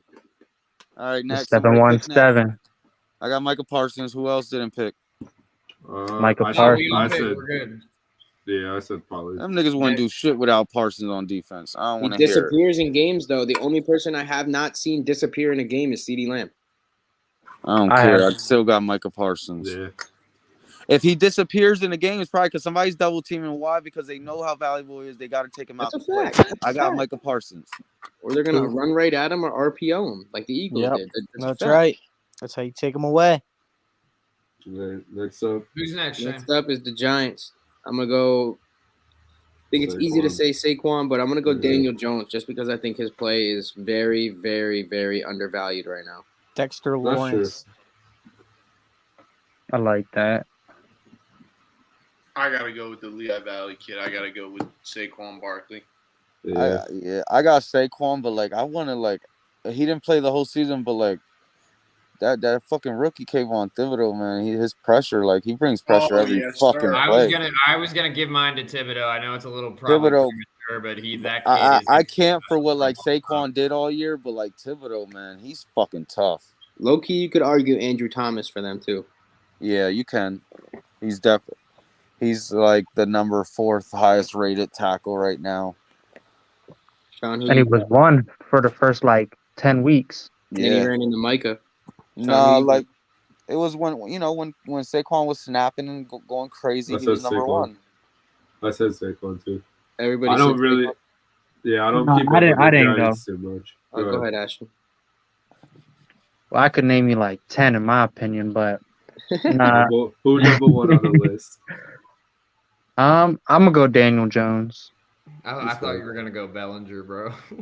Bellinger's my guy. I kind of could agree. I know with that's that. why I thought you were gonna go. I could agree with the Daniel Jones because like everybody, like Saquon did go through injury, but everybody expects him to be a dog. Like not everybody expected Daniel Jones to go from what he did last year to getting the Giants this better. Doesn't Daniel Jones have the lowest INT percentage this year? Yeah. He has the least amount of turnovers of all quarterbacks. Yeah, I've been said Daniel Jones is good, but like and y'all don't air it out like that. We were talking about Trevor Lawrence's mulligan last year. Like Daniel Jones gets 3 of them things, bro. Do you know who his coaches Yeah, have no, been? that's a fact. Like that is an absolute fact. Ashton, no hate, bro. But the Giants organization, y'all have. Listen, the Daniel Jones shit. Look what he did his rookie year. Like the man was airing it out under Pat Shermer. Mm-hmm. But Joe Judge and Jason Garrett slowed his progression down. Bad. Like terribly. So having Brian DeBall, I think it's situational. Like, they trusted him enough to go on a 3rd and 9 and make it on Sunday Night Football when the whole world is watching him. You know what I mean? It's not that they don't trust the guy to throw the ball. They know he can, but our line doesn't give him time to do it. You guys don't have really great receivers either for him to like trust. Exactly. You don't got like that number 1 that he can trust. It was supposed to be Galladay, but then after seeing him receivers do are that ass. drills, you seen him doing them drills in fucking training camp. Like, what? This ain't their number. In my opinion, our best receiver right now is Isaiah Hodgins, and he came 5 weeks ago. That's crazy. I just want to say, everyone bags on the Broncos for Russell Wilson, but yeah, that Kenny Galladay contract, he really robbed y'all. Like, has he even played more than 5 games this year? He plays not. So the thing is he is active for. I think he missed 3 games. He's active for every game, but our coaching staff is like he's buried on the depth chart. They don't want him there. They've been known that, but they can't get rid of his contract. We can't find a trade partner. We've even offered to take some of the money off so the next team doesn't have to pay it all. Yeah. Nobody wants him. Yeah, so he robbed y'all more than Russell Wilson robbed the Broncos, in my opinion. It's not like we have a new regime in this year. They're not tied to him. The only reason he's still on the team is because we would lose money getting rid of him. Yeah, I respect it. Like, they're waiting until after the season. They're going to cut his ass the first day they're able to. That's a fact. They got to do like one of those post-June cuts and shit, right? Yeah, it'd be smarter to go post-June, but they might want the money right away because there is, like, with how we have a lot of key guys that is going to eat up a lot of our cap, so we need to open up some more cap, whether that's cutting a Dory, saving $9 million, and then, which, we could get somebody younger to do the same thing. You know what I mean? Yeah, or draft some high, Right. And we got Leonard Williams. We can restructure him. But cutting him is going to open up $20 million. Yeah. Like, Kenny Galladay. What do you think you guys are like going to target in the first round? All right. See, hold on. I hate to be that dude, but can we go back to the original topic here? We're getting sidetracked here. We still got mad teams to go. Yo, we'll get into that. Yeah, we'll get to that part. Next up would be Washington, and my pick is Jamin Davis. Heineke, he saved their season. Yeah, I'm gonna go Heineke. Yeah, Heineke. Yeah. Yo, I like that safety Everett. Yeah, he's a dog. But I'm going Jamin Davis just because he holds that and whole that defense. Curl dude, I think his name's Cameron Curl. Yeah, Curl's nice. He's been there forever. He's just coming into his own. I'm seeing a lot of things saying that they should bench Heineke for Wentz if they want to make a playoff run. Fuck that. What? Are you just saying Heineke? Are you just saying that because he used to play for the Eagles? No, he's not capping. That's an actual thing. I saw Heineke said, if they bench me, they bench me. I'll be the best backup I can be. If I play, I'll be prepared to play. Yeah. Nah, I respect Bro, that. if I was Heineke, I'd have been like, fuck that. They need to lose their fucking job, bro. I think that's stupid. Yo, let me say this: if Heineke gets benched for Wentz, and say Wentz fails, the whole coaching staff's gone. Yeah, Ron Rivera out of there. Yeah. But next Sean Payton going there. Minnesota. I got Jettas. Yeah, it's Jettas. Jettas. It's Jetta. Jettas, bro. That's not even a question. Kirk Duggan. Yo, I like their O tackle. Yeah, first round bot. Darrisaw. Darrisaw. Didn't he get hurt? Yo, but he's been back the last couple games.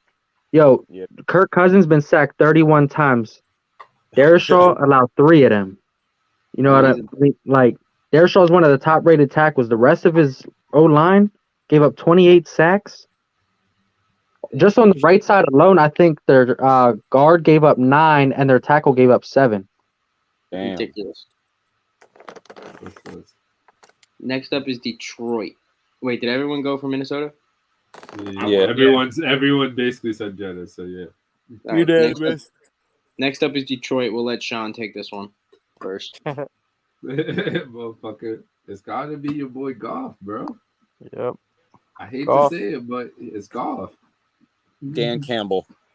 Yeah, I respect that. I'll give it to MCDC on this one.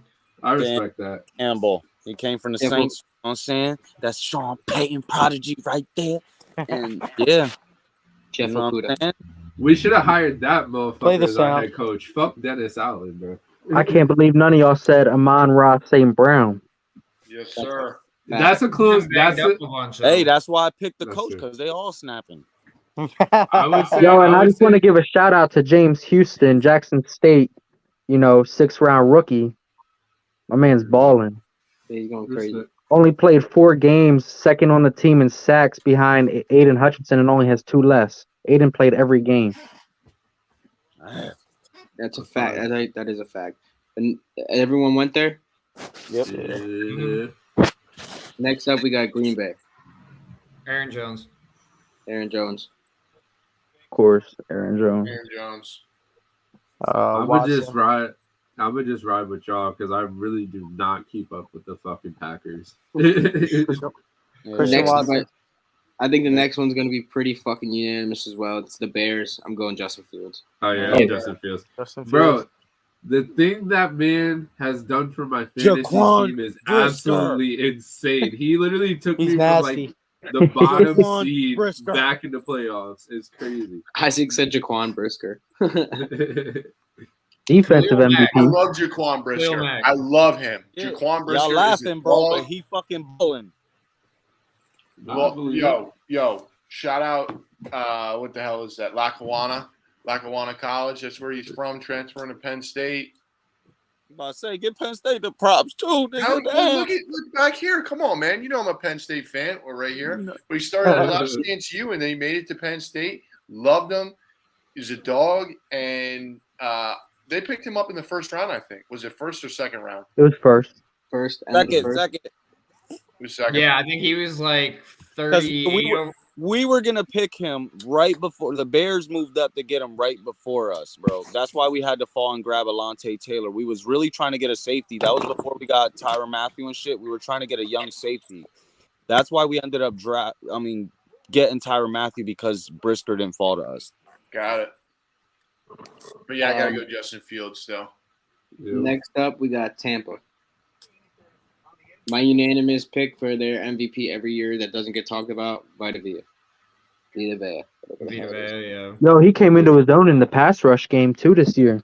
Yeah, bro. I mean, he's also 350 plus. Like, I mean, every other year he was averaging what, like 1 or 0.5 something. No. You're right. I'm just saying, like, it helps being that big, though.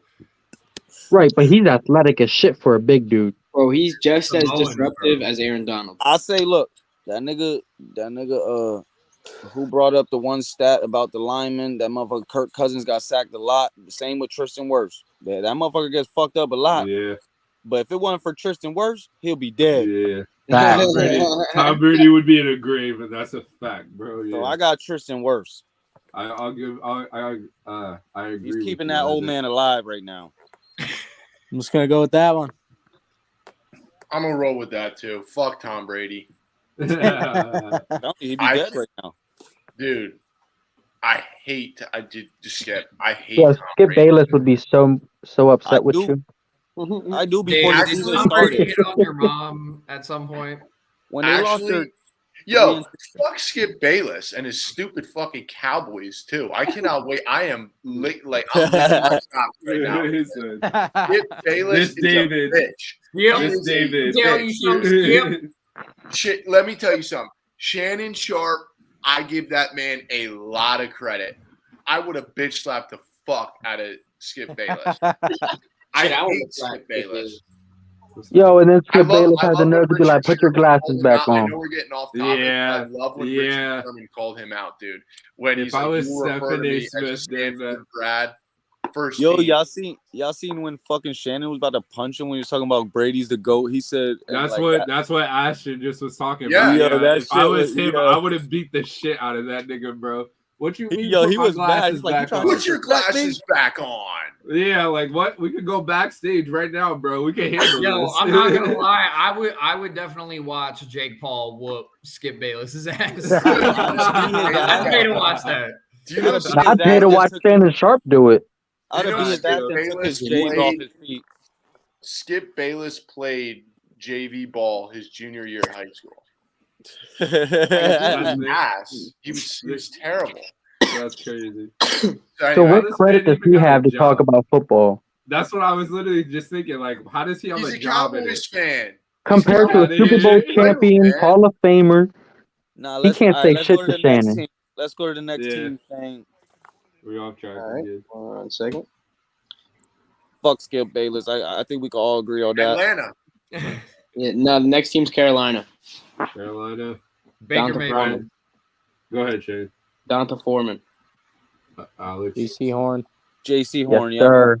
Yes, Y'all sir. y'all. JC Horn or Brian Burns in my book. I was literally I'm going about Brian to say. Burns. I was gonna say y'all forget Brian Burns exists. That's my pick. Yeah, he I'm doesn't thinking exist. Sam Darnold.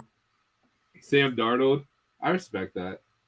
I don't. It's not the best pick, but I respect. No, I'm literally just doing it to troll because I hate the Panthers. Nah, okay. and he That's does right. got him playing better. He's their best option. He does. That's why I said I respect it. I said that from the beginning of the year. Like he started off last year fucking hot with them. Isaac, I'm gonna get you a one-way flight to Carolina. I'm gonna get you suited up this week, and we'll watch you do better than Sam Darnold.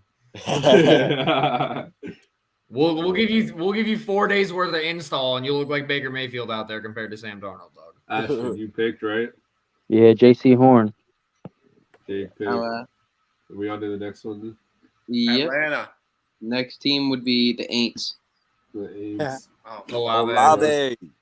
Olave. Yeah, I like Olave. Olave. Fuck Ohio State, but yeah, Olave. Hold on. It definitely. I was literally about to say it definitely goes to Olave, but if we gave this motherfucker Rashid Shaheed some more touches, bro, that nigga would be a nut. I swear, bro. He had 3 He's catches. 99 overall speed, bro. Yeah, he's ridiculous, bro. He had 3 catches last week, 97 yards in a TD. Like, what? That's insane. And that's all we used him for. He had 3 catches and took him out. All right, just for credibility, Isaac, what's your opinion on him? He nice? On Shaheed? Yeah. Like he said, if he gets more touches, he's instantly with Michael Thomas and Olave coming back, he's gonna be our number 3 over. He's gonna leap Callaway, everybody. Jarvis, I don't think we bring him back. He's our number 3 next year. All right. And the kid. I'll take your word. And the kid, he hasn't really gotten to do much on kick return and punt return this year. But if you go and watch his college tape, bro, he held like every return record for his school. Like he's ridiculous. So if he got more touches, I think it'd go to him. But based on how we use him, it's a the lot. Ground and he's gone. Yeah, bro. His first 2 touches were touchdowns. Literally, bro. Next up, my bad. Next up, we got Atlanta. Kyle Pitts. Yeah. I'm gonna say What? I'm gonna say Nah. I'm trolling, bro. Okay, I was like, what? Go ahead, Hey Shane. guys, I don't even know. I don't know who I would give it to. I'm not gonna lie to you. guys, I got the house. Oh, Hey, shit, bro. let's go. They just hit us good back. shit. Congrats, They just man. hit me back. They said we got it. Congrats, kid. Hell yeah. That's Yo, huge. Rashawn Evans. Sean Evans, yeah, that's a great pick. That's a great pick. Y'all, I was saying that the sounds other day.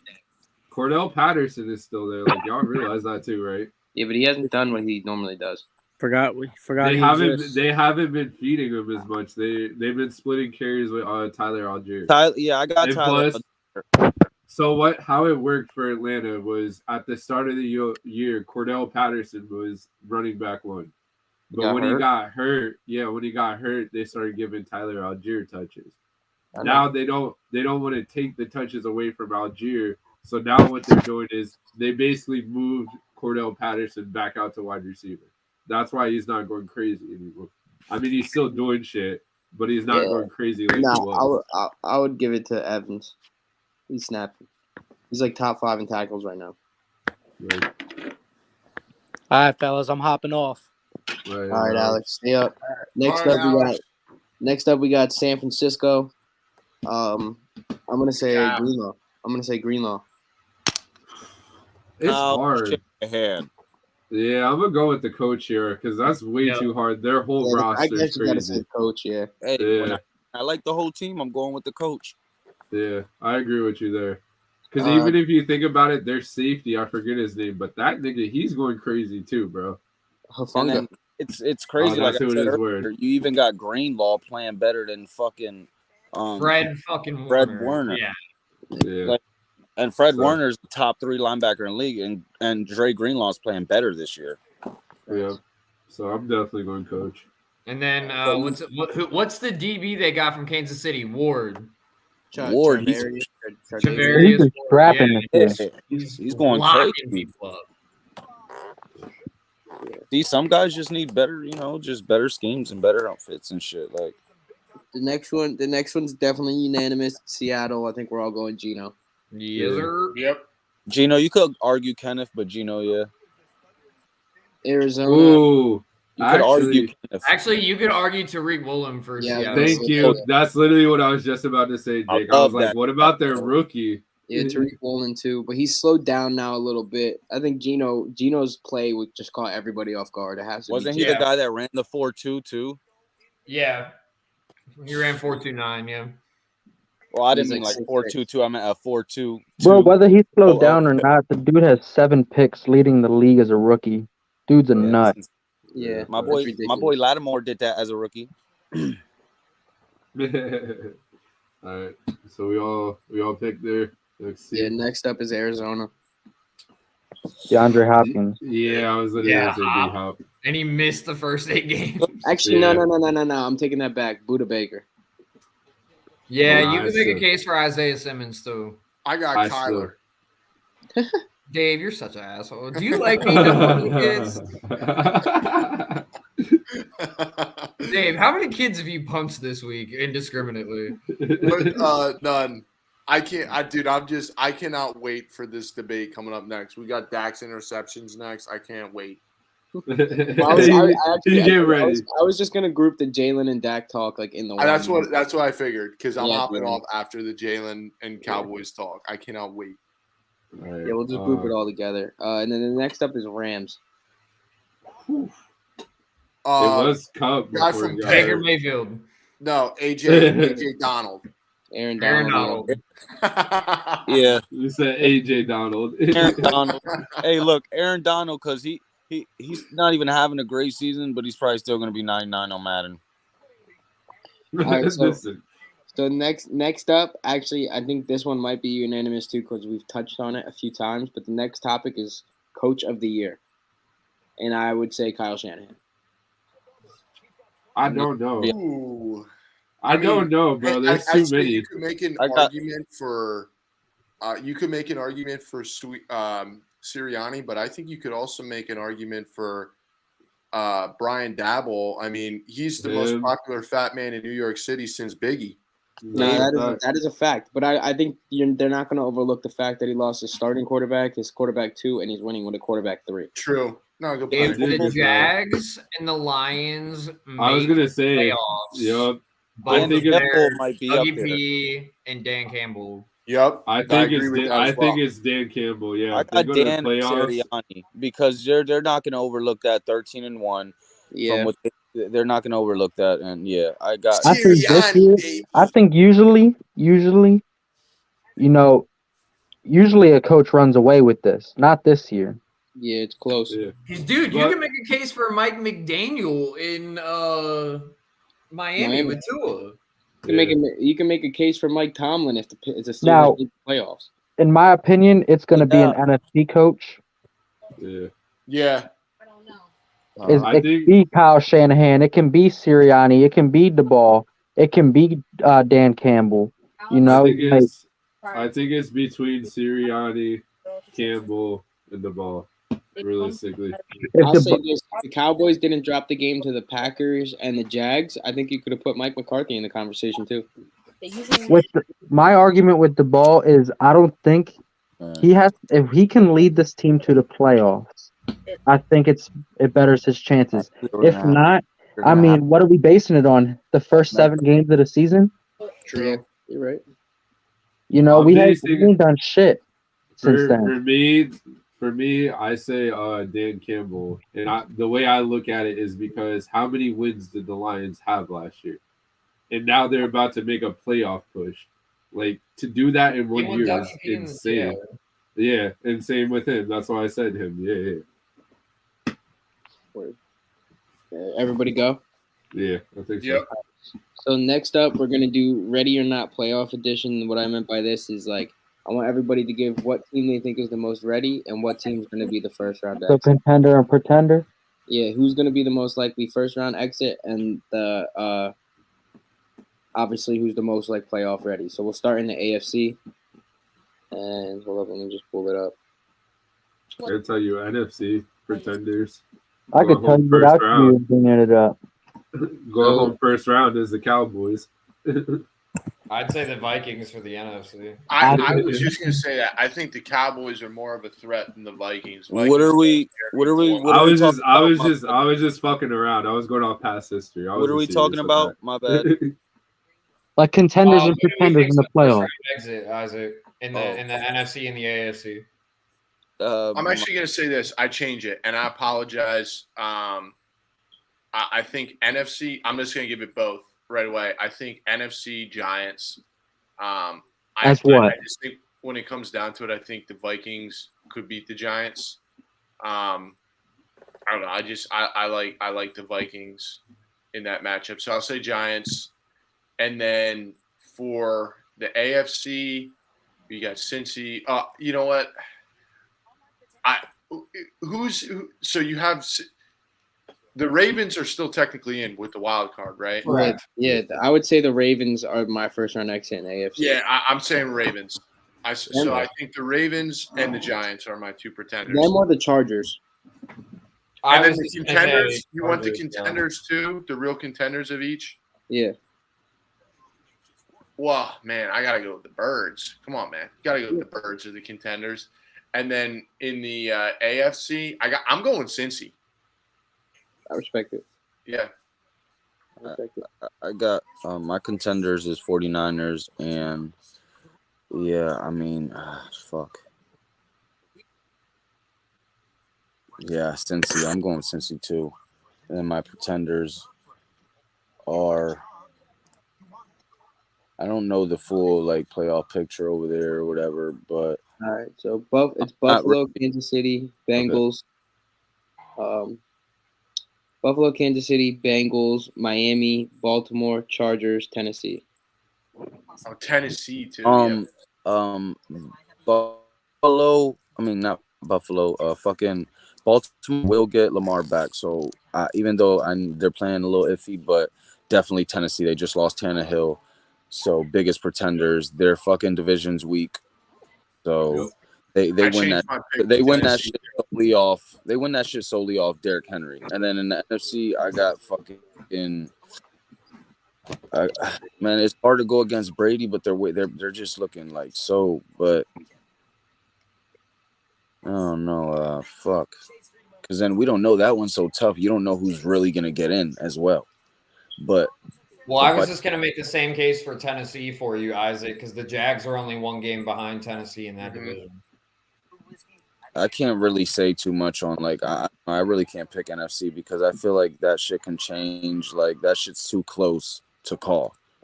Actually, the NFC has the most teams clinching the playoffs. The AFC only has 2. The NFC has 4. So there's actually 5 playoff spots open in the AFC, and there's only 3 playoff spots open in the NFC. Because say like Tampa fucking loses or something, and fucking like Atlanta or Carolina gets the fucking division. They're easily the fucking like weakest. Yeah, they're a quick bounce. You know what I'm saying? So I don't know. So what's crazy about our division, right? I just seen this earlier. So right now, obviously the Bucks have the highest chance of making it, but they're only at like a 54% chance. Then from there, it's Carolina at 23. We are above the Falcons, which doesn't make sense because we have a 2% chance, and the Falcons have a 3% chance, but we're technically ranked over them because we beat them both times. Yeah, but we lost their Bucks twice. That's why. Yeah, no. But it's just crazy when you think about it like that because literally our division's still wide open. Yeah.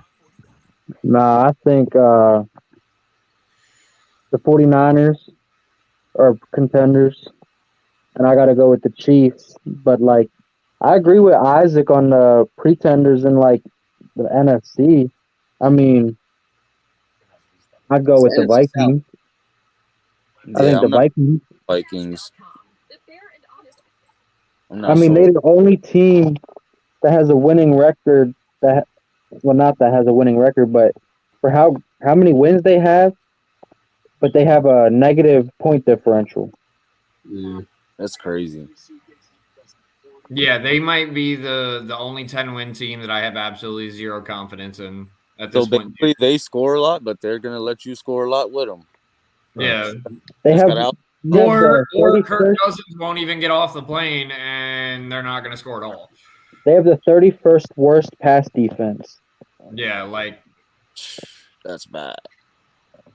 So, AFC contender, I'm going to go like not bit of a sleeper, but I'm going to go a little bit safer of a pick. I just think Buffalo, I think they're finally starting to get the running game together. I think that O-line's starting to get healthy. Losing Von Miller is a big loss, but Greg Rousseau has really come on late the last couple of games. Plus, they rotate a lot of defensive linemen, so they kind of play find the burger, as Shane likes to call it, on the O-line.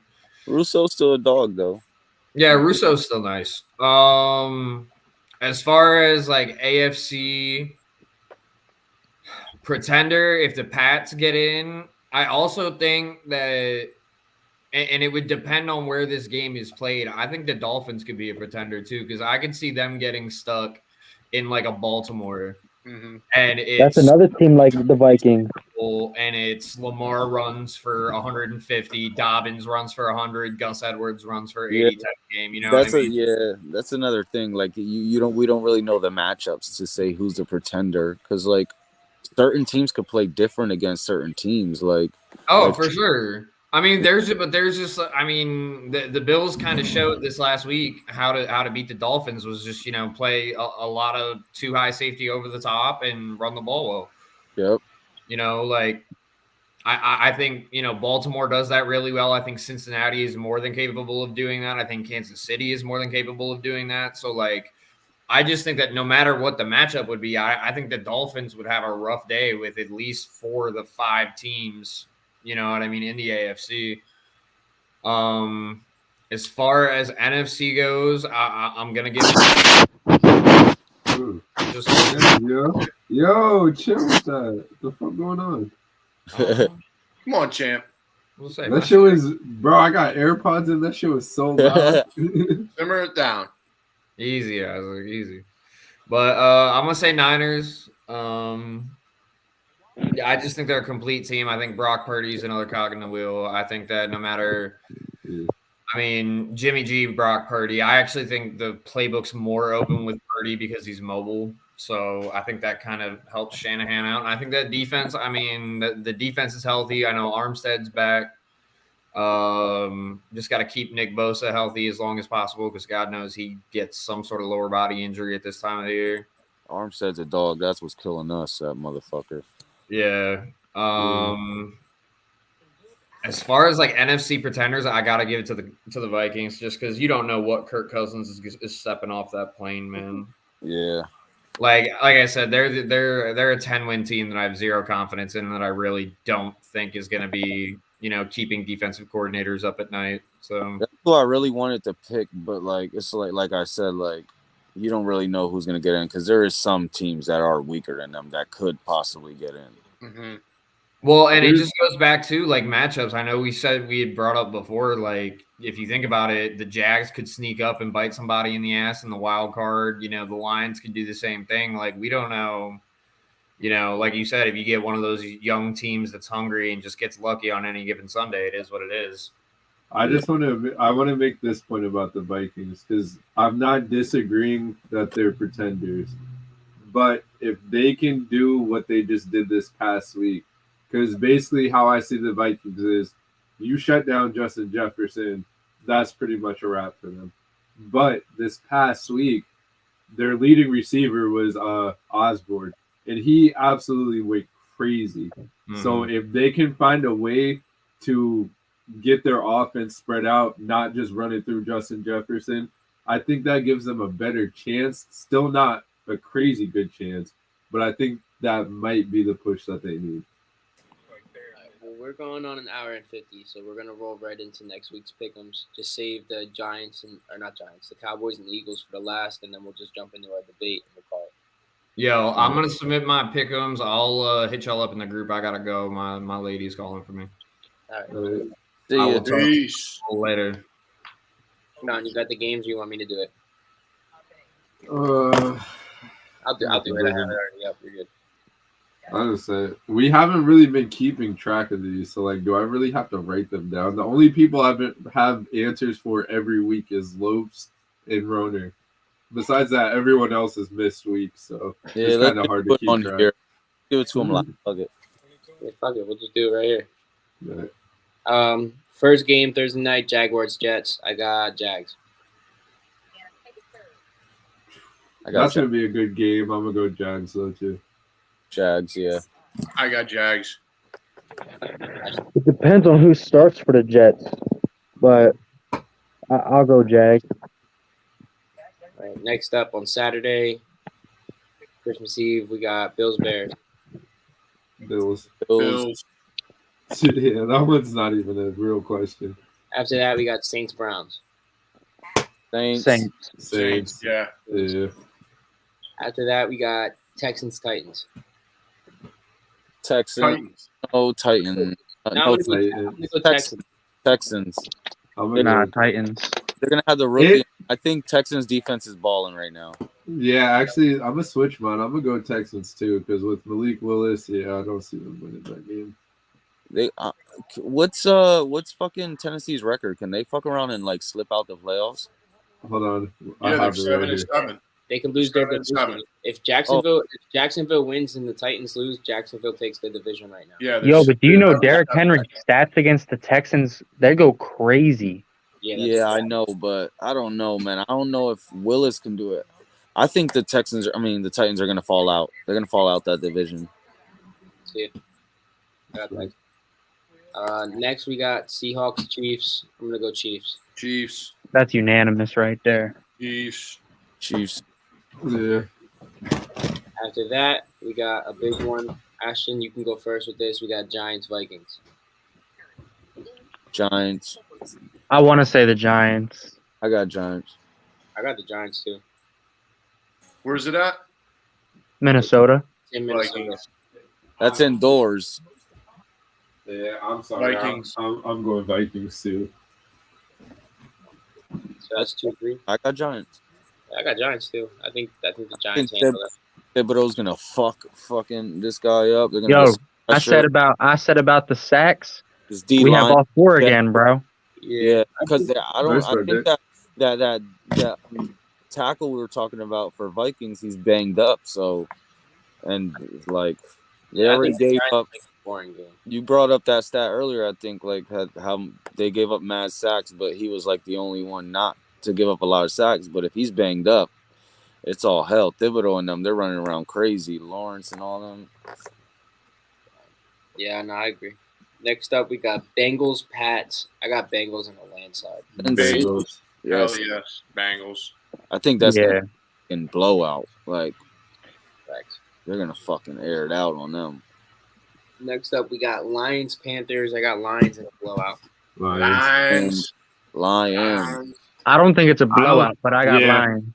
I was gonna say that. I don't think it'll be a blowout, but I definitely think it's I think Lions. it's a track meet. I think the Lions could see realize by- the playoffs. I think they get real gritty, and I think they destroy the I see they could win like 30-10, 31-10. I mean 30-20, 31. I think this is a game where DJ Moore finally shows up this season.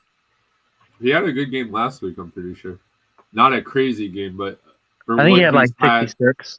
yeah, for what he's had the rest of the season, it was a good game. But as of lately, like Okuda's been going crazy too. Yeah, That's a Okuda's fact. nice as That's well. a fact. Okuda's been coming along, going crazy, locking some shit up. So I don't know. Yeah, I got Lions in the landslide without doubt. Next up, we got Falcons, Ravens. Ravens. And this one, it depends. If Ravens. Lamar doesn't play, I go Falcons. But if he plays, then I go Ravens. I This got game is Ravens. going to be terrible. Ritter versus fucking Boykin, or not Boykin? I got Huntley. Ravens. Yeah, I got Ravens on that one. Yeah, I'm gonna go Ravens. That's a hard one. Okay. After that, you got Commandos versus the Niners. I think the Niners are gonna win. Niners. Oh, yeah. Niners all day. Yep. And Christmas Eve night, you got Raiders, Steelers. I'm gonna go Raiders. Steelers for the pride of Franco Harris, man. Franco Harris is gonna watch him from above. Steelers and who? Raiders? Honestly, I agree with Steelers. that. I agree with that, Dave. I think Yo, they're that's gonna just play real, bro. crazy. I think they're gonna play crazy. They for that were they reason. were supposed to honor him this Christmas Eve. He was going to be at the game. Oh yeah, they're gonna Yeah, let that's them go crazy. Steelers. Wow, that's nuts, man. You feel He shitty for was losing that literally game. Going to be honored for the 50-year anniversary of the Immaculate Reception, and he Franco. was scheduled to be at the game. I think Big that was Pennsylvania if I'm not mistaken, that was either today or tomorrow. My boy went from Penn State. I think it was tomorrow. Okay, I was gonna say I watched the video and they did bring that up in that video that was either one of the 2 days. But That yeah, boy went you're from right. Penn State to Pittsburgh. He's a true Pennsylvanian. Motherfucker's a Quaker. Hell yeah! Everyone went Steelers. Yep. All right, next up, we Jake, got hold on, time out. Jake would be so happy right now. next up we got Packers, Finns on Sunday. Fins. Finns. After that, we got Broncos, Rams, and another fucking paint dry game. Fuck that game. Rams. Gross. Rams. Wait, Rams versus who? Broncos. Broncos. Y'all are I'm gonna out take the y'all Broncos mind. on that Yeah, one. I'm going Broncos, bro. Yeah, I'm gonna There's go no way the Rams score on Good. that defense. No way. Yeah, I got that. Yo, for how bad the Broncos are, they have the number 2 defense, Yeah, scoring That's what I'm wise. saying. Yeah. Ridiculous, bro. Yeah, I changed my pick. Broncos. But since they don't score, like all the Rams got to do is at least score like 13 and they can win. If Baker has a couple good throws, they might be in the game. Yeah, so I So think who? Skoranic's on IR now, and I think their other one pass catcher's on fucking IR. If Allen they're really- Robinson. Yeah, I'll play for He's them. done. they got like two Atwell out there running around and shit. Yep. Yeah, they got fucking Atwell and I think Higbee. Yep. It's so You sick. trust that to win the game? Hell no. Hell no, Hell you're right. Next up, you got Bucks, Cards. Bucks. Bucks. Bucks. Yeah. And then Yeah, Bucks. Monday night you got Bolts Colts. I want to say Cards. Colts. Fuck. Not well. Yo, Nick Foles is starting. Who plays Yeah, Bolts? The Colts. Colts and Bolts. I'm gonna go the Bolts. I'm going with the Colts. No, I'm still going with the fucking. Nick Foles is starting. Yeah, the Bolts. Yeah, Nick Foles is starting. I'll go with the Colts.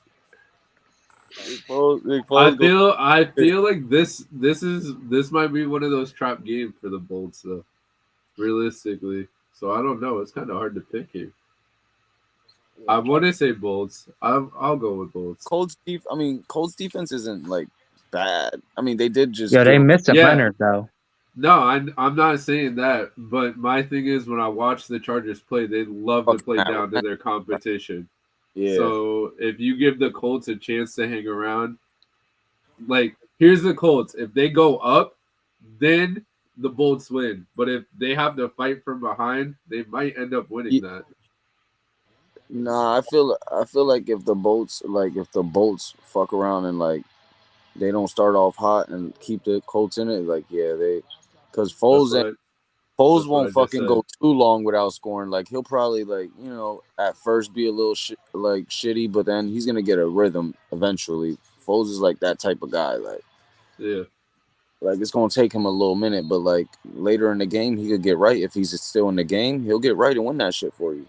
But if he got to come from behind, I don't think so. Like 2 possessions type shit. Foles sucks. All right. Without further ado, you know what time it is. You know what I mean? Clap them up. Here we go, fellas. Oh, I thought you was on the argument. 420. Oh, do you guys play? Did I skip your game? Did I skip your game? Whose game? I thought you said something about our game, the Saints. No, I think I'll pick the Saints too. Yeah, y'all did pick the Saints. All right. Well, I was gonna say, without further ado, America's game of the week, Christmas Eve. The only game that matters this week is Cowboys Eagles.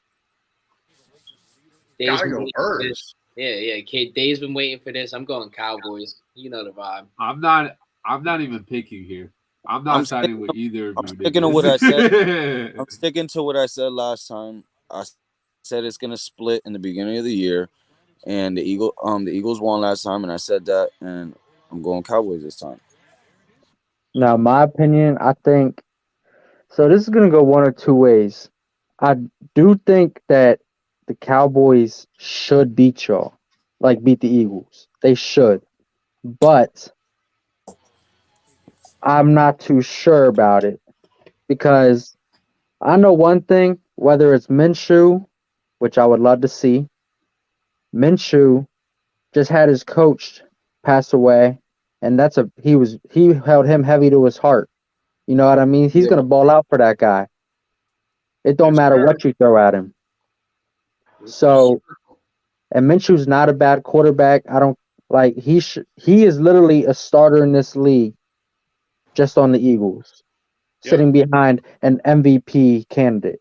I agree with that. Yep. We had this conversation in the chat. He's gonna get sacked 7 times. He's gonna get sacked 7 times Saturday on fucking the eve of his coach's passing. Rest in peace. I feel bad for him. It's gonna be a rough day for Gardner, but I like Gardner Minshew. And the Eagles get Dallas Goedert back. Yeah, and Reed Blankenship. Yes, I'm not worried about. That's not as important as Goddard, but Goddard might seriously, because I get him back for fantasy. He might be enough to take me over the top and win this shit. Now I'm so happy about that.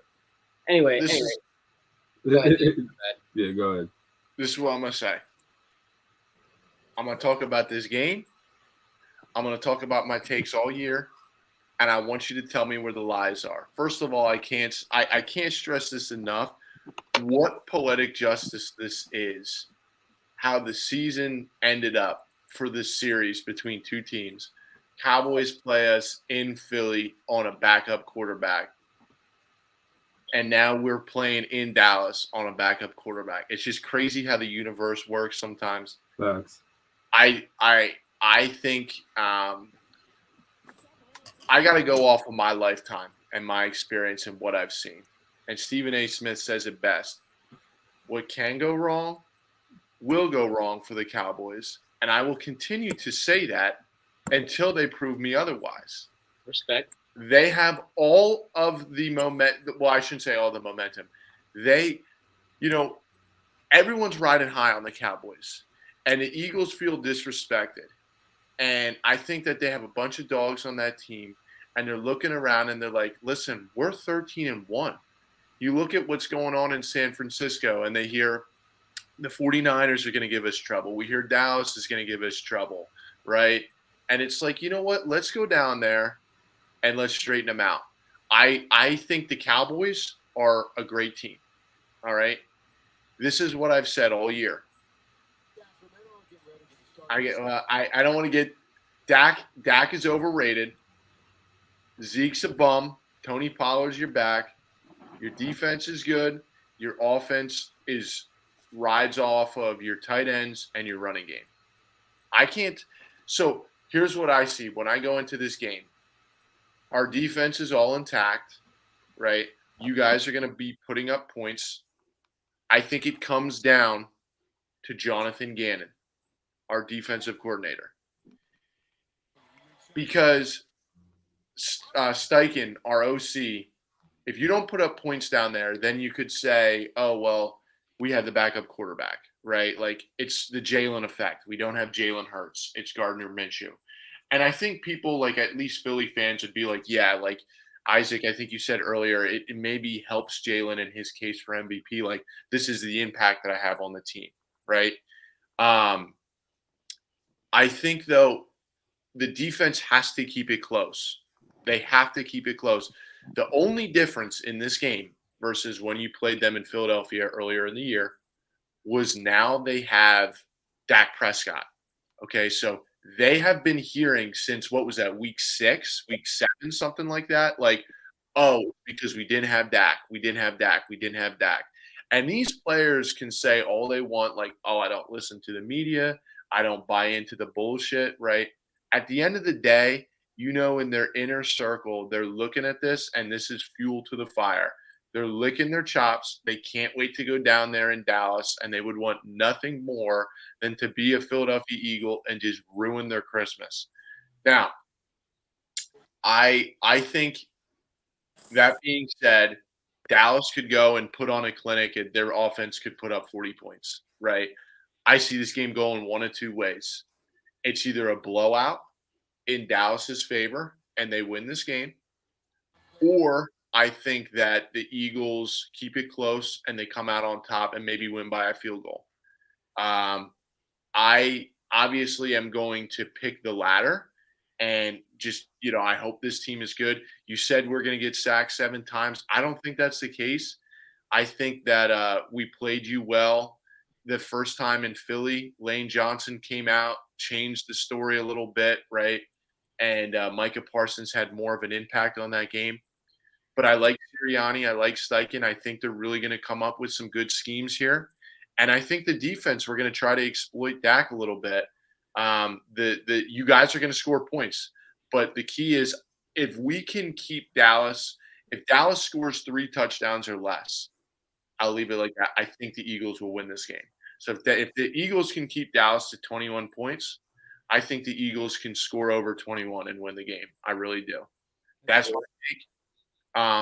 I think if Dallas kind of goes on a run there, it's bad news bears for the Birds. If you look at these games where Dallas has been close, or I'm sorry, has blown away their competition, you look at the Bears, the Giants, I think on Thanksgiving was a little close in the beginning there, and then they pulled away. What I've seen is they really kind of start to pull away in the second half, which I'm not saying that's a bad thing. I'm just saying they make the adjustments, right? They kind of figure it out, and they're still a great team. The Eagles have to make sure that they keep Dak off the field. We force turnovers. And I think personally, I don't know, Shane, you can probably answer this better than I can because I know your OC doesn't like to run the ball. But if I'm Dallas, I might be trying to run the ball on the He's not Eagles weak. after what happened in Chicago. And that seems to be the recipe there is if we can keep the Eagles offense off the field, we have a better chance of winning the game and we control the time of possession. So anyway, that was long-winded. I think what's going to happen is it's either going to be a blowout and Cowboys are going to win. It's going to be, all right, fuck that. We're going up against the Saints. Sorry, Isaac and Sean. I know you guys are Saints fans. I think Jalen will be back that game. I think the Eagles win that game. I know it's going to be Saints are going to be fighting to make the playoffs. It'll be a tight game, I think. But I do think the Eagles come out on top in Philly. Or they wrap it up in Dallas in a close, gritty win with Gardner Minshew, teams riding high. And I think that's what happens. And then you got a nice little wrap. Got you. For me, about the game, the first time around, you guys handled us like up in the trenches. I think the game's going to be won in the trenches. I think we have to stop your rushing attack. I think you guys know that. The biggest question mark about our defense was the rushing attack. Now our rushing attack is getting better. Now the biggest question is our secondary. So the only thing I got to say about the defense is this week I really hope Trayvon Diggs follows A.J. Brown everywhere because I'm not trying to see that child's play with fucking A.J. Brown on the Sean Wright or Kelvin Joseph or fucking anybody else besides Trayvon Diggs. I'm not trying to see that shit. So that's how I feel about that. I think you guys win the matchup offensively compared to our defense right now because of how banged up we are. Now, if we still had Anthony Brown, and I shit on Anthony Brown a lot of people, Cowboys fans do, but I think we're seeing how good Anthony Brown actually is now that he's not playing. So I do think, for me, I think this game's going to be a track meet. I think if Gardner Minshew plays, maybe not as much, but I think Jalen's going to play. The reason why I respect Jalen is because he reminds me of Dak. I like his mentality. I like the way he approaches the game. So I think Jalen's going to play. I don't think this is a game Jalen's going to miss, especially with the conversations of does the MVP race close if he misses this game. Like you said, they obviously see the media. He sees that shit. Everything I've seen from Jalen Hurts is that man is on a mission. He's locked in. His team's having fun and laughing. That man is just absolutely locked in. So I gave Jalen his flowers. He made me a believer. I am a supporter of Jalen. I've been a fan of Jalen since he was in college. Just sucks that he's on the Eagles. But on top of that, I think offensively, as long as Kellen doesn't abandon the run, and I know how much you hate Zeke Elliott and you think Zeke Elliott's a bum, but one thing's a fact. Zeke Elliott goes crazy against the Eagles. For some reason, when he plays the Eagles, he starts jumping over people again, running people over. Yep. So as long as we don't abandon the run and we don't make Dak have to be Superman, because when we lose those games, it's because we're making Dak have to be Superman. Dak is the best when he's dropping back under center. If you notice, late in the game, third and fourth quarter, we ran everything out of the shotgun. The Cowboys are the best and the most potent when we have 2 to 3 tight ends on the field. We're able to drop back into play action, and we're moving CeeDee Lamb across the field. If Kellen Moore gets back to what our bread and butter actually is, we're fine. You haven't seen our 21 personnel or 12 personnel and shit like that in 3 weeks, bro. And I get it's because Jake Ferguson is also sick and banged up. He had his concussion and shit. So I understand why the scheme would change, but either way. And Dave, you say the tight ends fuel our offense. I think we have the best tight end room in the NFL. Yeah, I mean, you have 3. I don't even know what all their names are, but I think you got 3 tight ends that are just studs. I mean, Hendershot, right? So, listen, it's Dalton Schultz, Jake Ferguson, Peyton Hendershot, and Sean McKeon. This is what look, and if you look at Dallas when they won all those Super Bowls in the 90s, right? You look at what helped Aikman win those Super Bowls, right? He had Emmitt Smith in the backfield. You guys had a good offensive line. And I get it, right? The game was different back then. We're talking the 90s. I understand it's hard to compare generation to generation. But I think, I can't deny it, right? Zeke's kind of just like the garbage man. He's he will plow forward. He'll get you yards, right? He'll fall forward. But when I say Zeke is washed, what I mean by that is you bring up stats and stuff about, well, look at his pass his pass protection, all that shit. Take that aside. Obviously, that's important for a running back, okay? But as a running back, I want to see a guy who's going to give me explosive plays, right? Who's it's just an eye test for me. And when I see Tony Pollard, I think that's your back. And I said that from the get-go. I think I noticed that last year. Tony Pollard is good. Not to say Zeke Elliott won't put up good numbers against the Eagles. And I'm not saying Zeke Elliott is bad. But when I say he's washed, he's nothing like what he used to be. And part of that's just time. Like, he's been in the league, 7 years? He's a running back. I understand it. I'm not saying like it's just what happens over time. Like, breaks my heart when I see what's going on with Saquon, because I know, his shelf life is just so much shorter being a running back.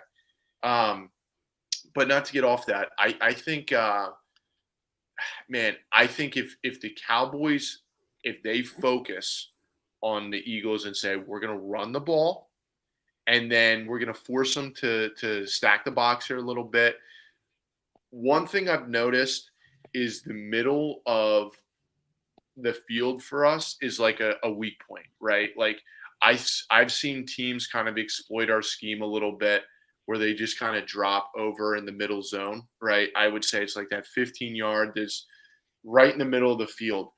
And I could see your tight ends going to town, right? Like, I could see if you guys are running the ball and getting 4 or 5 yards every time they're touching the ball, even if it's 3, dumping a little 10-yard dig route, right, to one of your tight ends, that could be trouble. So that's what I'm saying. Like, if they can figure that out from a defensive side, I seriously think that that our offense can power us through. I think Gardner Minshew can do enough that we win the game.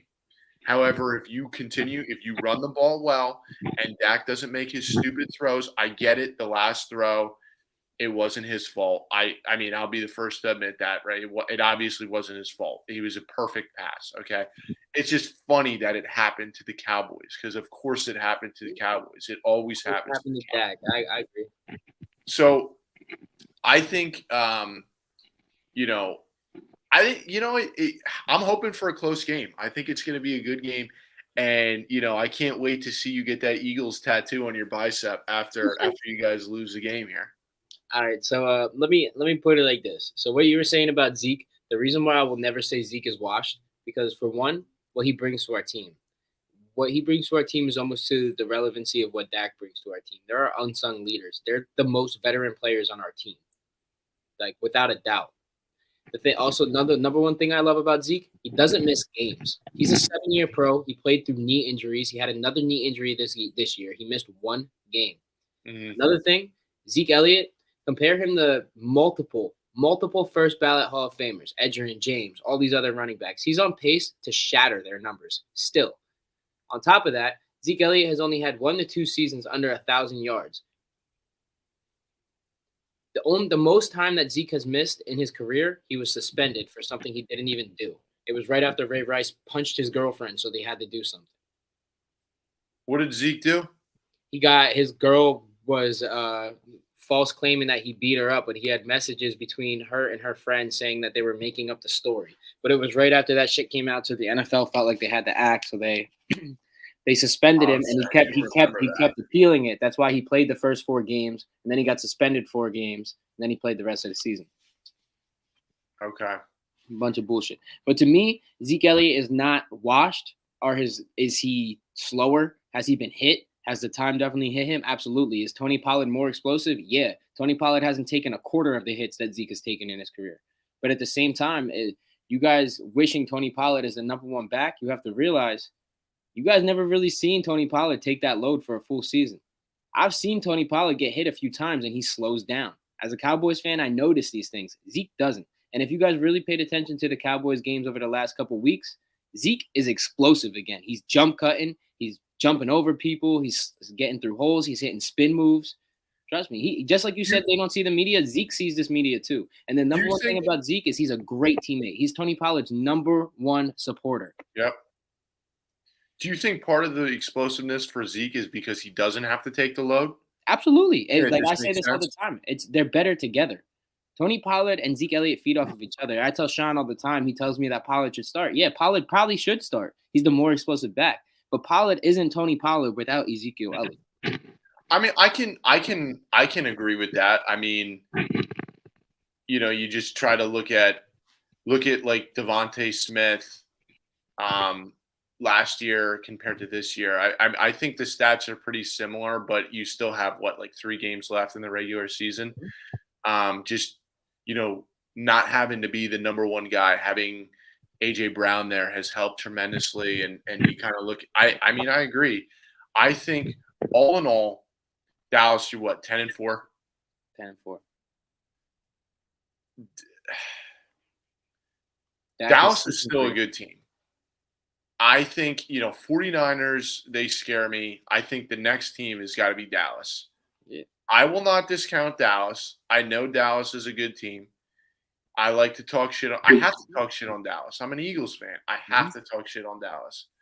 I realize, Dak has missed a bunch of games. I don't know how much it was total. I think it was what, 5?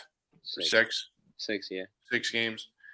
And you guys were what, 5-1 in that whole time? I mean, but it's just like, as a Cowboys fan, it has to be frustrating when you watch Dak Prescott. And he is good, right? I'm not saying he's a bad quarterback, but then you watch in these close games and it's like, who is the lightning rod? Who's going to take the blame for this shit, right? And it's going to be Dak Prescott. You're looking at it and it's like, I'm not saying that they lost the Jaguars game because of him. I didn't watch it. It was on the same time as the Eagles. I just saw the very end, right? But,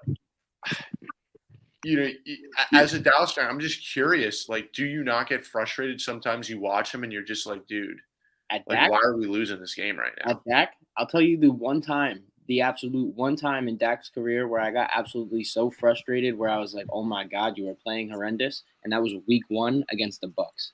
I knew you was gonna say that shit too. I was sick to my stomach. That is the worst game I've ever seen Dak Prescott play in his career.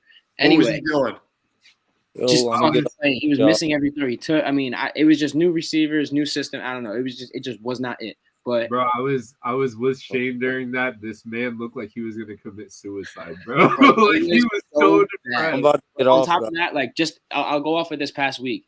At no point was I frustrated watching Dak play, because you were talking about how Jalen responded after he threw that pick. He led the drive and went right. So here's some numbers for you. After Dak threw that actual bad to pick that was on him that I said earlier was 100% on Dak, right? Dak was 5 for 5, led an 11-play drive and retook the lead after that and threw a touchdown on that drive. That's good. I mean, that's answering. He was 15 for 16 in the first half with 156 yards and 2 touchdowns. He finished the game. Hold up. I have to look what he finished because I don't want to lie or be wrong. He finished the game 23 for 30, 256 yards and 3 touchdowns. And I'll say a pick because Noah Brown sucks. I'll catch that ball, Noah Brown. And Noah Brown came out in the media and said, that one's on me. Dak Prescott, at the same time, even though his receiver did that, in the post-game press conference said, I don't care what happened. I'm the quarterback of this team. I'm the quarterback of the Dallas Cowboys. This is on me.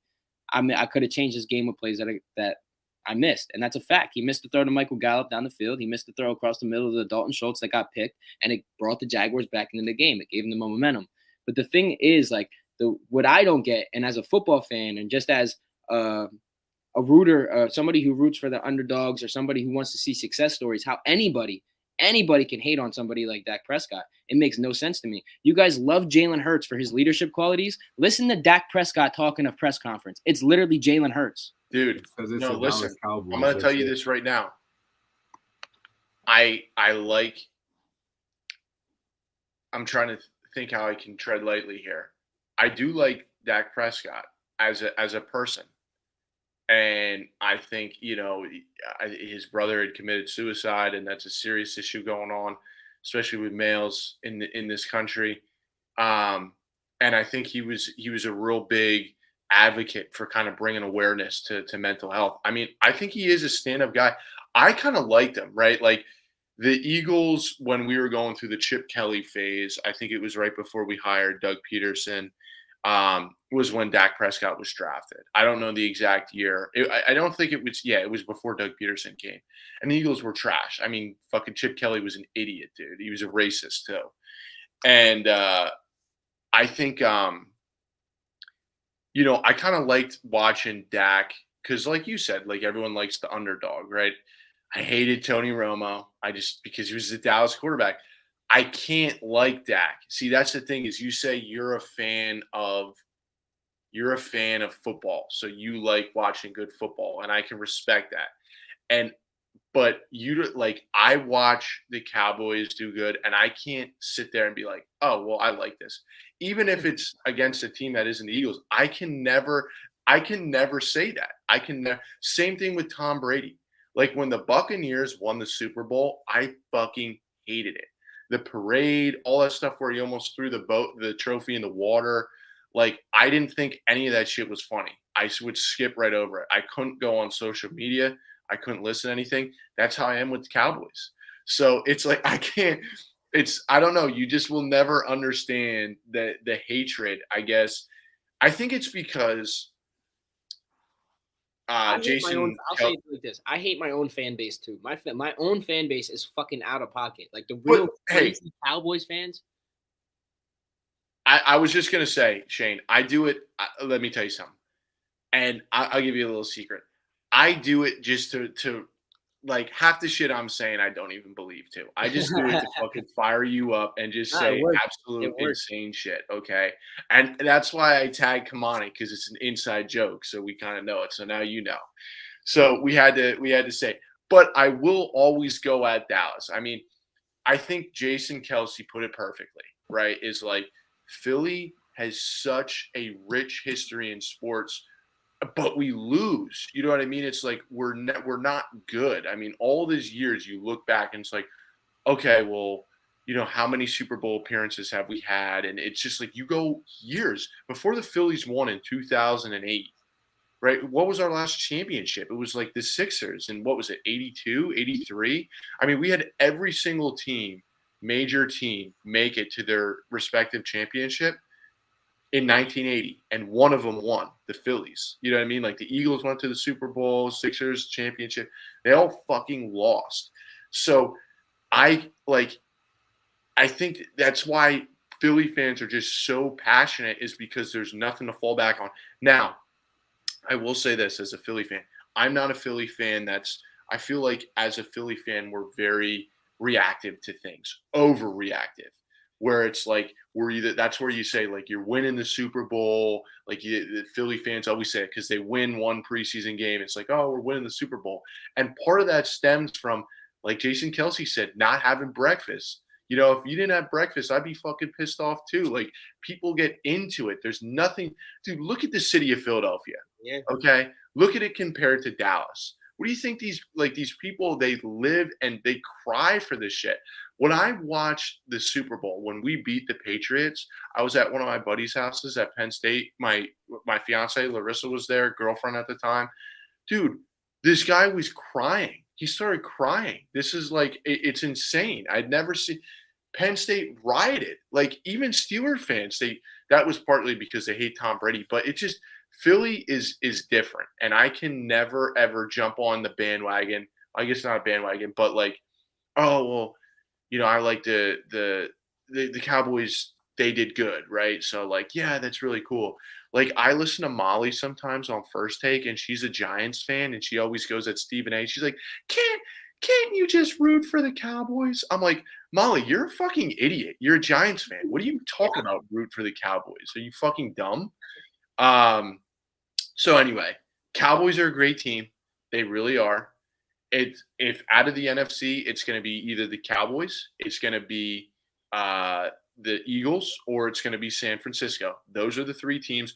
I could see, though, like something crazy happening and maybe the Lions surprising people. It could happen. But yeah, all in all, I think it's going to be a good game, and we'll see what happens for the last couple weeks here in the season. I think it's going to be a fun playoffs. I agree. The reason, the way I look at it is I'll never root for the Eagles either. I hope you guys lose. But the way I analyze football and the way I talk about it so often that I do, like, I have to be like, I don't know how to really put it. I want to like be, in a way, I guess accurate is the right word with my takes. Like at the same time, like I was a Jalen Hurts fan before he even played in Philly. You know what I mean? So I was also harder on Jalen Hurts once he got to Philly than I was on most quarterbacks coming up. I'll be honest. Like you guys are in the chats with me. Like every week I was finding something else to point out about Jalen Hurts that he had to get better at. But at this point, he checked every box. I can't lie as a football player, as somebody who loves the game, as somebody who enjoys just watching good football, like you said, I can't lie and say that Jalen Hurts hasn't done everything he needs to do to become a franchise quarterback. You know what I mean? Because I think. Well, listen. All in all, I agree, and I agree with that. Like, I can't lie that the Cowboys aren't good. Like, I see. You know what I see? I see on my Twitter, on my Facebook, Eagles fans posting about Dallas and like coming at them for shit, and then Dallas like having a good argument about like, you know, how the Eagles fans are saying some bullshit. And then I see the same thing reverse happen the next week. It's just so funny because it's like it's just oxymoronic. You know what I mean? It really truly is. Like, you know what I mean? It's like, oh well, I saw Dallas fans just like, well, the Eagles, they barely beat Green Bay, right? At like prime time, they won by a touchdown, and it's like, well, then the following week, you know, Dallas almost lost to Houston, so then Eagles come back, and it's just like it's all the same thing. They're both good teams. We'll see what happens in the playoffs. I agree with I think Isaac was saying there's the core team has never been to a Super Bowl, right? You have some of the makings of that 2017 championship team still on the Eagles, but for the most part, they're young, they're green. They haven't gotten that playoff experience yet. And Dallas, right, they've made it to the playoffs a couple times, but they haven't really won. Like, they haven't done anything with their success all these years. So it's kind of funny because Dallas, in a way, the fans, as of the last, like, I'll say 10 years, have kind of taken on like this Philly persona where it's like we're always the best team in the NFC East, but they don't do anything in the playoffs. And it's like, well, what do you have to show for it? So I do think that's going to be different. I think that barring the Eagles hopefully get the number 1 seed, they would be in the divisional round to start with. But I think Dallas wins too. I mean, I think it could be Eagles and Dallas in the divisional round, and you know, whoever wins that obviously is going to NFC Championship. But I'm not gonna lie to you, dude. Come January, my confidence in the way I talk about my team completely changes. These guys know. Like, the number one thing I'll say, like, all this regular season shit is cool, but until we win a playoff game, I'll hear every argument you guys have to say about Dak in that aspect. I'll hear it. But you're not going to talk about Dak as like a regular season quarterback or a quarterback that's leading his team. Dak career record against our division, which is the most important thing, he's 27-5. How can you bet against that? In his career, he's 55 and, well, now it's more. He's 57 and like 47 at this point. I have to think about this season, but he's somewhere in that range in his career. It's like you just said. Once you get to postseason, none of that shit matters, bro. Look at the Phillies, different sport, but look at them. Like, no one gave him credit, and then he made it all the way to the World Series. Like, postseason is a postseason in like most sports. In the NFL, 9 times out of 10, the quarterback's going to take the blame, even if he has nothing to do with the game. But in the playoffs, I don't care how good of a quarterback you have. In any atmosphere, in any major sport, it's a team. It's a team. It's a team game. Nobody wins just off of superstars.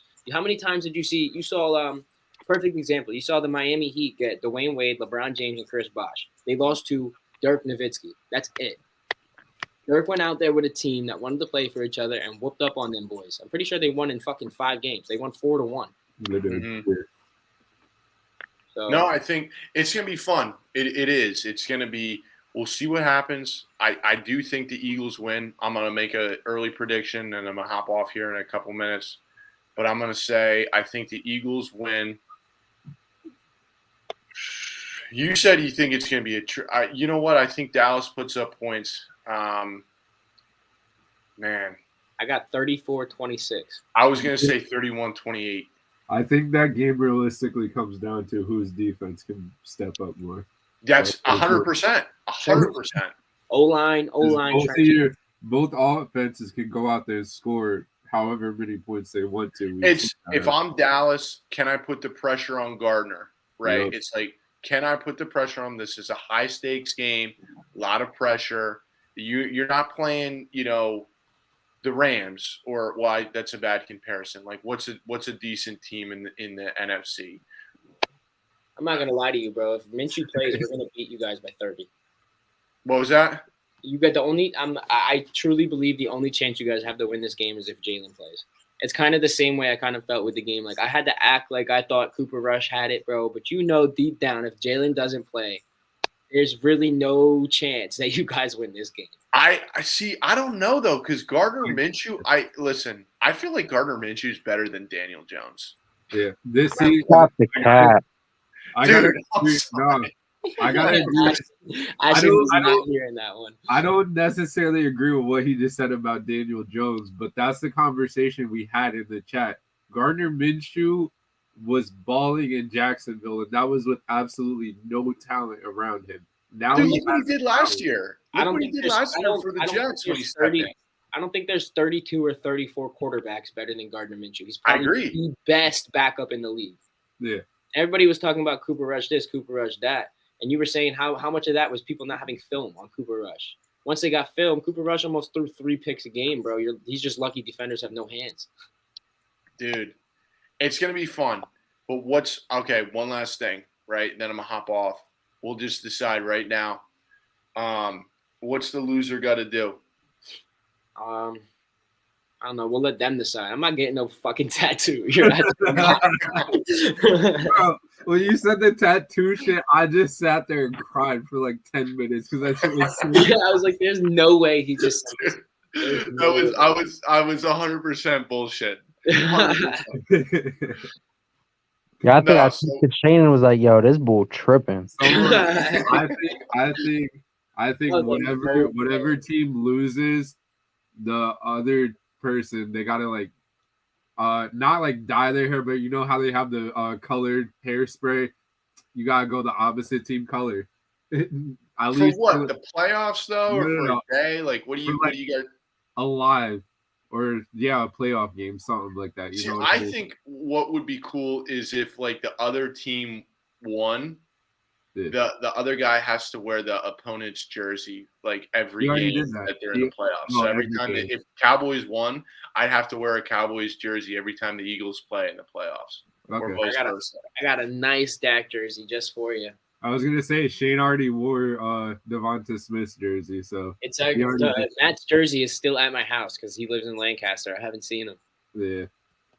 Yeah, well, I like that. Maybe we do that, right? So the loser has got to wear the opponent's jersey throughout the playoffs. Respect. I'll do that. But yeah, that's gonna suck because now if Jalen's not playing, it's like fuck. Well, I pretty much got to wear. A I was Cowboys just saying. jersey now. That's I what was happened to me the first time, bro. I thought Dak was gonna play. I made this bet. I was like, nah, Dak's a warrior. He's gonna play no matter what. You know what I mean? Tell me this though, it would not be absolutely hilarious to see Shane walking around with green hair. Nah, it would. It would. I would low key look fire. I got green eyes. That shit would pop. Yeah. I think you should dye your beard green too. You look like a fucking leprechaun. Yeah. I'll do the hair. I'll get the hairspray that comes off in like 24 hours after that. If you guys win, I'll wear fucking green hair for the next Cowboys game and the next live. I don't give a shit. Fuck it, I'll do that then. I'll do blue hairspray. I'll just say it's for Penn State. Yeah, there you go. There you go. I got a cop out. But anyway, well, listen, boys, I'm gonna head out. It's always good talking. We'll Shane, I'll be messaging you. Don't worry. I mean, I got church service at 4:00 on Christmas Eve, so I'll be watching when Silent Night is singing. I'll be getting the birds on my phone. So, all right, we'll see about it. Maybe I'll go live. Maybe I'll go live during the game and live react to the game. Yeah, no, you should. So, all right, guys, take it easy. You guys have a nice night. Yeah. Yeah. Bye. Anything you guys got? Nah. We already over our time. That's the Dave I know that logically speaks. That shit on Facebook is like, whoa. Nah, I fuck with Dave. It's funny because he described it. He's like, I know the shit I say gets on your nerves. He's literally you to me. Yeah, it's a fact. You to you, for you to me. I be fucking with Sean OD. I'm like, yo, Dennis Allen's your boy. He just be saying stupid shit, bro, knowing damn well I fucking hate Dennis Allen. Like, come on, son. Nah, that's all I got. Anybody else watching? Anybody that tuned in? I appreciate you guys. We'll continue to go live as we go. I apologize, like I said, for the last 2 weeks we had life shit. Sean was a little late today because he was doing some shit shopping. Groceries, nigga. I eat. But like, subscribe, and share. We'll be back next week, same time, same place. Stay up. Stay up, everybody.